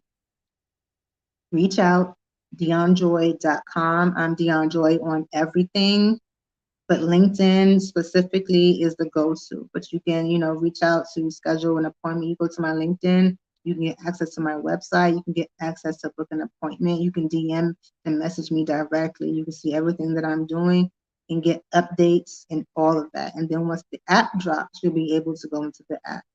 Follow Joy Luck Club on YouTube. Our Kickstarter is launching, so please, please, please, that the donations start at $5. Come on, everyone has $5. Even if you're broke and struggling right now, you have $5. If you know that $5 is an investment and that you will get something from it that's going to help you become better. Of course, we want more than $5, but $5 is all it takes, and then you share it. I'm a young Black woman, a single mother, doing something great, doing something positive. I'm doing something that's bigger than myself because Joy Luck Club is a movement. Everything starts from a dream. Everything is an idea, and this is my dream. This is my idea that is going to help so many people and change many, many, many lives, because that's what I was put here to do. And that's what I'm doing. So, please support me in whatever way you can. I'm going to keep supporting you in whatever way I can. I'm going to keep reaching out and sharing this wisdom, getting these experts to give you knowledge and advice and help and support that you need. We all need this. So if you are looking for that tribe, if you are looking for people that you can vibe with, people that are like-minded, people that can help you grow, get your business right, get your brand right, get you in the media, help you heal yourself, change your mindset, help you with your finances, help you gain your confidence. Why wouldn't you want that? It's something that you need, right? Why wouldn't you want to be happy, have that peace of mind, get that money, get some clients, get your business off the ground, get off that medication, right? Why wouldn't you want that? And on that note, I'm going to let you go. And I thank you for all of your support. I thank you for being here and for sharing and for all of the continued support that is going to come. Please share. Please reach out to me if you need it, because like everyone has said it thus far, like we cannot do it alone. No one can do it alone. So let's do it together. And on that note, that is the end. And I am Dion Joy. I will see you tomorrow. We have another great day ahead. And hopefully the internet will be my friend tomorrow. This is crazy because this is the first day where it didn't work, but whatever. It is what it is. We're going to keep it moving and nothing is going to stop me, not even the internet not working. We're still going to get this information to you, and we're still going to have fun, and we're still going to succeed and move forward. So tomorrow we have another great lineup for you guys. We have Miss Molly Rowland, who is helping everyone with their branding and with podcast editing, setting up your podcast. She's an expert in that. We also have Carrie Carmona, who is in the cannabis industry, and she's the Chief Marketing Officer for Cosmic Brands. So I'm definitely interested in that because we all know cannabis is a part of my wellness plan. So I'm looking forward to talking to them tomorrow, as well as we'll have Liana Zavo and Stacey Butler coming back for a conversation at 1 p.m. We're going to have a panel discussion where we're all going to just talk, give advice, drop some jewels, talk about community, talk about this app, talk about mental health, and how, you know, it's so important that we help each other. So anyone can join in that conversation tomorrow as well. But I'm just so looking forward to this, and we're going to close out great tomorrow, right before the launch of this Kickstarter, okay? So thank you, thank you, thank you. I love you, I appreciate you, and if no one has told you today, I am proud of you.